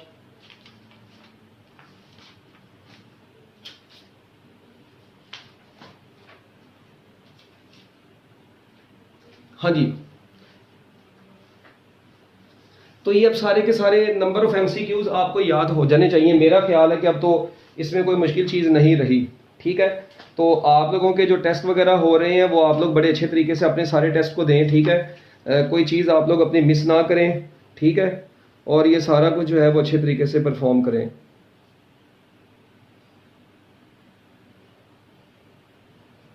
ओके बच्चों, लो जी, तो बेस्ट ऑफ लक, अल्लाह हाफिज़। बिस्मिल्लाहिर्रहमानिर्रहीम, अस्सलाम वालेकुम। अच्छा बच्चों, आज मैं आपके पास एंट्री टेस्ट का ना एक बहुत ही ज़बरदस्त किस्म का टॉपिक लेकर आया हूँ। तो आपने सिर्फ 10-15 मिनट के लिए मतलब इस वीडियो को बड़े अच्छे तरीके से गौर से सुनना है। उसके बाद आप लोगों को सिंपल हार्मोनिक मोशन से रिलेटेड जितने भी ग्राफ है ना वो सारे के सारे मुकम्मल तौर पे आ जाएंगे। तो ये बड़ी ज़बरदस्त तरीके से आप लोगों के लिए तैयार किए हैं और आप लोगों ने इनको बड़े अच्छे तरीके से समझना है। जब एक बार तो आप लोग इसको समझ लेंगे फिर आप लोग इंजॉय करेंगे सिंपल हार्मोनिक मोशन को। बाकी तो मेरे जो रेगुलर लेक्चर्स हैं मतलब वो तो मैं आपको डेली बेस पर दे रहा हूँ, मगर ये कुछ चीजें थी जो मैं चाह रहा था कि मैं सारे बच्चों से शेयर कर दूं। तो ये जरा आप लोगों ने इसको बड़े गौर से देखना है। Different curves of SHM. बच्चे कहते हैं सर हमें पता नहीं चलता कि वेलोसिटी डिस्प्लेसमेंट ग्राफ क्या होगा, एक्सेलरेशन डिस्प्लेसमेंट ग्राफ क्या होगा, डिस्प्लेसमेंट टाइम ग्राफ क्या होगा, वेलोसिटी टाइम ग्राफ क्या होगा। इनको ग्राफ्स की समझ ही नहीं आती। काइनेटिक एनर्जी टाइम के दरमियान में ग्राफ, काइनेटिक एनर्जी डिस्प्लेसमेंट के दरमियान में ग्राफ। तो बच्चों ये टोटल आप लोगों के सामने मैंने 12 ग्राफ रखे हैं। बस इन 12 ग्राफ्स को आपने अच्छे तरीके से समझ लिया ना, एक मरतबा जिंदगी में सुकून ही सुकून है। ठीक है, चलो जी, डिस्प्लेसमेंट टाइम ग्राफ। सबसे पहले आपको पता होना चाहिए सिंपल हार्मोनिक मोशन में डिस्प्लेसमेंट टाइम ग्राफ के लिए आपको इसकी इक्वेशन का पता होना चाहिए। क्या इक्वेशन थी? x is equal to x naught sine omega t. क्या पढ़ी हुई है बच्चों? हम लोगों ने बिल्कुल पढ़ी हुई है। तो मुझे ये बताएं, ये t आपको पता है शुरू में 0 होता है, फिर t/4 मीन पोजीशन पर 0, फिर एक्सट्रीम पोजीशन पर t/4, t/2 दोबारा मीन पर, 3t/4 नेगेटिव एक्सट्रीम पर और t दोबारा मीन पर। एक पूरी ऑसिलेशन हुई है। ठीक है। अच्छा अब देखिए, आपको पता है जब ये t यहां पर t/4 पुट करते हैं ओमेगा 2 होता है। जब इस पूरे को सॉल्व करते हैं, इसको सॉल्व करने का तरीका मैंने आपको बताया हुआ है। ठीक है, सादा से अल्फाज में अगर इसको नहीं भी करना, इक्वेशन के जरिए से नहीं भी याद रखना, वैसे तो t की ये सारी वैल्यूज पुट करते हैं, डिस्प्लेसमेंट आता जाएगा। नहीं तो मुझे एक बात बताएं, ये मीन पोजीशन वाला पॉइंट है, मीन पोजीशन पर डिस्प्लेसमेंट क्या होता है? 0। ओके, एक्सट्रीम पर डिस्प्लेसमेंट क्या होता है बच्चों? ऑब्वियस ही बात है, एक्सट्रीम पर डिस्प्लेसमेंट मैक्सिमम होता है। ये लो, एक्सट्रीम पर डिस्प्लेसमेंट मैक्सिमम, फिर मीन पर दोबारा 0, फिर एक्सट्रीम पर मैक्सिमम बट डाउनवर्ड, और बच्चों मीन पर डिस्प्लेसमेंट दोबारा 0। इन तमाम पॉइंट्स को बच्चों जब आप लोग आपस में मिला देते हैं तो आपके पास एक साइनोसाइडल वेव बन जाती है। So this is displacement time graph. Okay, खत्म। उसके बाद वेलोसिटी टाइम ग्राफ। सबसे पहले 0, t/4, t/2, 3t/4, t। हाँ जी, अब वेलोसिटी टाइम ग्राफ की, वेलोसिटी की इक्वेशन मैंने आपको बताई थी, v is equal to v naught cos omega t होती है। पुट करें, आंसर आ जाएंगे। नहीं पुट करना, छोड़ो यार, गोली मारो। हाँ जी, मुझे ये बताएं वेलोसिटी टाइम ग्राफ में मीन पोजीशन पर वेलोसिटी क्या होती है? वेलोसिटी मीन पोजीशन पर क्या होती है? During simple harmonic motion mean position पर वेलोसिटी मैक्सिमम, एक्सट्रीम पोजीशन पर मिनिमम 0, फिर इधर मैक्सिमम बट नेगेटिव, इधर दोबारा 0 और इधर दोबारा मैक्सिमम बट पॉजिटिव। तो बच्चों आप लोगों के पास ये एक वेव आ गई, इसे बोलते हैं cosine wave. This is cos. ठीक है, कॉस वेव आ गई। इसके बाद आता है acceleration time graph. This is 0, this is t/4, t/2, 3t/4, then t। अब मुझे ये बताएं, आपको पता है कि एक्सेलरेशन डिस्प्लेसमेंट के डायरेक्टली प्रोपोर्शनल होता है बट विद नेगेटिव साइन। ये तो पढ़ा हुआ है ना। इट मींस जो डिस्प्लेसमेंट का ग्राफ होगा उसका रेसिप्रोकल किसका ग्राफ हो जाएगा? एक्सेलरेशन का ग्राफ हो जाएगा। एक ट्रिक बता रहा हूं, याद रखने का। तो बच्चों ऑब्वियस ही बात है, फिर इसका जो ग्राफ बनेगा वो कुछ इस तरीके से बन जाएगा, ये ऐसे इनवर्स साइनोसाइडल वेव। ये इनवर्स वेव बन जाएगी, इनवर्स साइन वेव बनेगी। ये क्या थी? Sine wave. ये क्या आ गई? इनवर्स साइन वेव आ गई, क्योंकि इसका उल्ट कर देंगे ना। a is directly proportional to -x, a is directly proportional to -x। खत्म हो गया ये, देख लें इसको। इन तीनों को बड़े अच्छे तरीके से गौर से देख लें, ये तीनों खत्म हो गए, अब आपकी जिंदगी से निकल गए हैं। अब इधर फोर्स टाइम ग्राफ दिया। मुझे एक बात बताओ, आप लोगों को पता है force is directly proportional to a।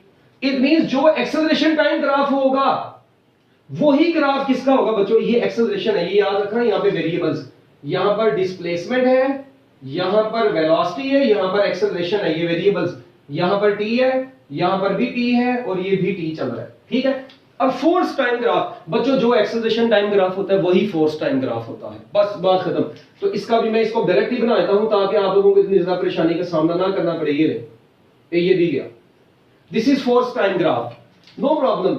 क्योंकि force is directly proportional to acceleration at any place, ठीक है। तो ये गया। उसके बाद आती है पोटेंशियल एनर्जी और टाइम के दरमियान में ग्राफ। चलो पहले मुझे टाइम लिखवाओ, 0, फिर t/4, फिर t/2, फिर 3t/4, फिर t। चलो जी 0। मुझे बताएं पोटेंशियल एनर्जी क्या होती है मीन पोजीशन पर। ये मीन पोजीशन है, ये भी मीन है, ये भी मीन, ये दोनों एक्सट्रीम है, ऑलरेडी पता है आपको। हाँ जी, मीन पोजीशन पर पोटेंशियल क्या होती है? Potential energy at mean position is minimum और मैक्सिमम भाई 0 होती है। तो potential energy at mean position क्या होगी? 0 होगी। अच्छा, एक्सट्रीम पोजीशन पर पोटेंशियल एनर्जी क्या होती है? मैक्सिमम होती है। और भाई होती है कि नहीं होती? उसके बाद दोबारा यहां पर क्या आ गई? मीन पर दोबारा 0, इधर दोबारा मैक्सिमम, इधर दोबारा 0। देखो जरा गौर से, ऐसा ही है कुछ। तो अब हम क्या काम करेंगे? हम लोग इधर से 0 से मैक्सिमम, फिर इधर से ऐसे मैक्सिमम, फिर ऐसे ये। So this is potential energy time graph.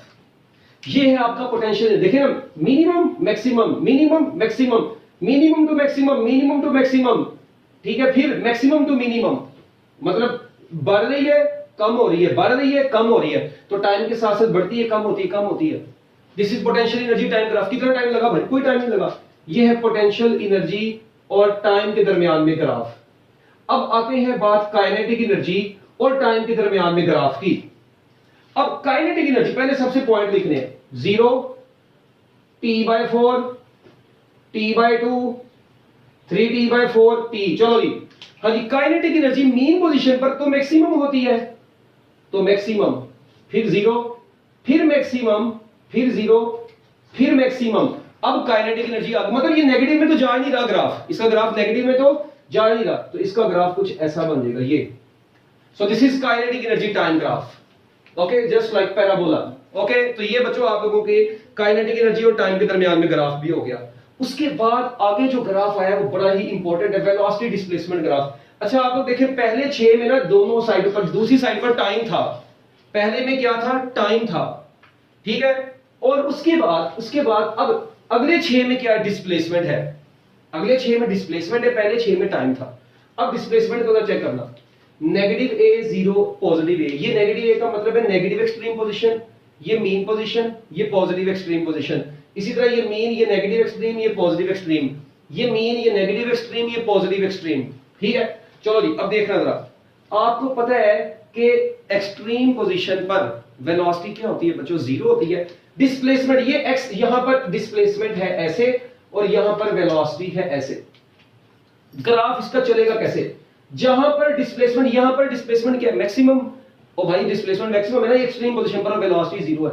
बच्चों ये ग्राफ इसका ऐसे चलना शुरू होता है, इधर को जाता है, मतलब ये ऐसे बनता है पैराबोला इस तरह से, और उसके बाद इधर से भी ऐसे बनता है, मगर इधर से ऐसे जाता है, इधर से ऐसे आता है। ये क्या हो गया? ये मतलब कैसे आ गया? ये जरा आप लोगों ने समझना है। ये देखो जरा, हो क्या रहा है, इधर से मीन की तरफ जा रहे हैं, दिस इज मीन पोजीशन, ये मीन पोजीशन है। तो इधर से मीन तक जाते जाते वेलोसिटी बढ़ी, मीन से दोबारा एक्सट्रीम तक जाते वक्त वेलोसिटी कम होगी, फिर इधर से वापस इधर आ रहे हैं मीन की तरफ, मीन की तरफ आ रही है, डिस्प्लेसमेंट कम होता जा रहा है, वेलोसिटी बढ़ती जा रही है। इधर पहुंचे हैं तो डिस्प्लेसमेंट 0, मगर इधर से आगे गए डिस्प्लेसमेंट बढ़ता गया, वेलोसिटी कम होती गई है। तो ये एक्सट्रीम पोजीशन, एक्सट्रीम से अवे जा रहे हैं तो वेलोसिटी बढ़ रही है डिस्प्लेसमेंट के साथ, और मीन से अवे जा रहे हैं तो वेलोसिटी डिक्रीज कर रही है डिस्प्लेसमेंट के साथ। और होता भी ऐसा सिंपल हार्मोनिक मोशन के दौरान। तो बच्चों ये एलिप्टिकल, ऑलमोस्ट ये एलिप्स सी एक बन जाती है, बात खत्म। उसके बाद इधर चलो, इधर देखो, इधर है एक्सेलरेशन, और यहां पर एक्स एक्सिस पर हम लोग लेंगे डिस्प्लेसमेंट। मेरी अब एक बात सुनना, ओ भाई इधर गौर से मुझे बताओ, पहले तो देखे एक्सेलरेशन, ठीक है। आप लोग मुझे बताएं, जब एक्सेलरेशन इस पॉइंट पर क्या होता है? एक्सेलरेशन 0, एक्सेलरेशन 0 तो डिस्प्लेसमेंट भी 0, एक्सेलरेशन और डिस्प्लेसमेंट के दरमियान में डायरेक्ट रिलेशन होता है, ओके। जहां पर एक्सेलरेशन मैक्सिमम वहां पर डिस्प्लेसमेंट भी मैक्सिमम, यहां पर डिस्प्लेसमेंट, जहां पर एक्सेलरेशन मैक्सिमम वहां पर डिस्प्लेसमेंट मैक्सिमम। मैं इसको ना ऐसे ड्रॉ कर रहा हूं, ये आप लोग अगर गौर करें ना थोड़ा सा, मैं अगर ये मीन पोजीशन ड्रॉ करूं ऐसे, तो ये मीन पोजीशन से इधर ना एक्चुअली बन रहा है सेकंड क्वाड्रेंट, ये बन रहा है फोर्थ क्वाड्रेंट। आप लोग देखें, मैंने इसका ग्राफ सेकंड और फोर्थ क्वाड्रेंट के दरमियान में बनाया है। मुझे ख्वाब आई है भाई, मैंने इसको सेकंड और फोर्थ क्वाड्रेंट में क्यों ड्रॉ किया है? इसलिए ड्रॉ किया है क्योंकि एक्सेलरेशन का डिस्प्लेसमेंट के साथ क्या रिलेशन होता है? डायरेक्ट, बट ए के साथ नेगेटिव का साइन होता है। इट मींस दोनों ऑपोजिट नेचर के, इट मींस ये सेकंड एंड फोर्थ क्वाड्रेंट में बनेगा, इसीलिए मैं इसको सेकंड और फोर्थ क्वाड्रेंट में स्ट्रेट लाइन से ड्रॉ कर रहा हूं, क्योंकि एक्सेलरेशन और डिस्प्लेसमेंट का रिलेशन तो स्ट्रेट लाइन बनेगा क्योंकि डायरेक्टली प्रोपोर्शनल है, और नेगेटिव का साइन किसको शो कर रहा है, ये दोनों ऑपोजिट क्वाड्रेंट में है। ये उसके बाद बच्चों जो एक्सेलरेशन डिस्प्लेसमेंट ग्राफ होता है ना, जिस तरह यहां पर क्या था, जो एक्सेलरेशन टाइम ग्राफ था वही फोर्स टाइम ग्राफ था, बात खत्म। इसी तरह जो एक्सेलरेशन डिस्प्लेसमेंट ग्राफ होता है वही फोर्स डिस्प्लेसमेंट ग्राफ होता है, तो इसमें तो हम टाइम जाया नहीं करेंगे, इसका ग्राफ भी बिल्कुल वैसा ही बन जाएगा। और ये आप लोग इसके अंदर तीर का निशान इसलिए लगा सकते हैं क्योंकि आते आते डिक्रीज हो रहा है फिर इंक्रीज हो रहा है, तो ये आप लोग इनके साथ तीर का निशान भी ऐसे लगा सकते हैं, इसमें कोई परेशानी वाली बात नहीं है। लो बच्चों इसके बाद पोटेंशियल एनर्जी और डिस्प्लेसमेंट। हाँ जी, पोटेंशियल एनर्जी और डिस्प्लेसमेंट का ग्राफ आपकी टेक्स्ट बुक में भी बना हुआ है, अगर आप लोग गौर करें, मैं आपको याद करवाता हूं। मुझे बताओ ये मीन पोजीशन है, ये एक्सट्रीम है, पोटेंशियल एनर्जी मीन पर क्या होती है, मीन पर पोटेंशियल एनर्जी जीरो होती है, एक्सट्रीम पर मैक्सिमम होती है, मैक्सिमम होती है, तो ये ग्राफ बनता है इनका ऐसा, पोटेंशियल एनर्जी और डिस्प्लेसमेंट का आपकी बुक में भी बना हुआ है। अब उसके बाद काइनेटिक एनर्जी, हाँ जी, मीन पोजीशन पर काइनेटिक एनर्जी क्या होती है, मैक्सिमम, यहां पर मिनिमम होती है, तो बच्चों काइनेटिक एनर्जी का ग्राफ डिस्प्लेसमेंट के साथ ऐसा बनता है। और अगर आप लोग इधर गौर करें, अब मैं येलो कलर अपना ग्रे क्या नाम है ब्लू कलर से काइनेटिक एनर्जी को शो करने लगा हूं। काइनेटिक एनर्जी क्या होती है मीन पर काइनेटिक एनर्जी क्या होती है मैक्सिमम, एक्सट्रीम पर क्या होती है मिनिमम। ये ग्राफ बन गया ऐसे, this is kinetic energy graph. एक बात इसको नोट कर देना जरा, ये काइनेटिक एनर्जी का ग्राफ बन गया। अगर मैं कहता हूं पोटेंशियल एनर्जी का, यहां पर पोटेंशियल एनर्जी मिनिमम होती है एक्सट्रीम पर, यहां पर एक्सट्रीम पर क्या होती है, इधर भी मैक्सिमम होती है, इधर भी मैक्सिमम होती है, तो बच्चों ये ग्राफ आपके पास किसका आ गया, पोटेंशियल एनर्जी का आ गया। ये पोटेंशियल एनर्जी का ग्राफ आप लोगों के पास आ गया, मतलब ये ऊपर होगा, ये पोटेंशियल एनर्जी वाला ऐसे कर दो, इसको ऐसे कर दो, ये बन गया भाई। और इनको बाद में मतलब यहां पर ना एक हम लोग जिस तरह नीचे लाइन लगाई, इस तरह एक लाइन लगाते हैं, तो ओवरऑल आप लोग देखें, मुझे बताएं जो टोटल एनर्जी है, टोटल एनर्जी वो कांस्टेंट नहीं रहेगी। सो टोटल एनर्जी, ये टोटल एनर्जी और ये डिस्प्लेसमेंट एक्स, आप लोग देखें इसके इस साइड पर या इस साइड पर, किसी भी साइड पर जहां पर ये मैक्सिमम है ये मिनिमम है, यहां पर दोनों आपस में मिल गई हैं, यहां पर दोनों आपस में मिल गई, ये x naught over under root 2 बनता है डिस्प्लेसमेंट मीन पोजीशन से, बट अभी उसकी हमें जरूरत नहीं है, वो आपको मैं लेक्चर में बता चुका हूं ऑलरेडी। और यहां पर ये मैक्सिमम है ये मिनिमम है, ये आपस में मिल गई हैं, मगर ओवरऑल दोनों कैंसिल हो रही है, टोटल एनर्जी क्या रहती है, कांस्टेंट रहती है। तो बच्चों ये है टोटल आपके पास सिंपल हार्मोनिक मोशन की ग्राफ्स, ठीक है। तो बाकी इंशाल्लाह जिंदगी रही तो नेक्स्ट लेक्चर के अंदर मुलाकात होगी। Best of luck, Allah Hafiz.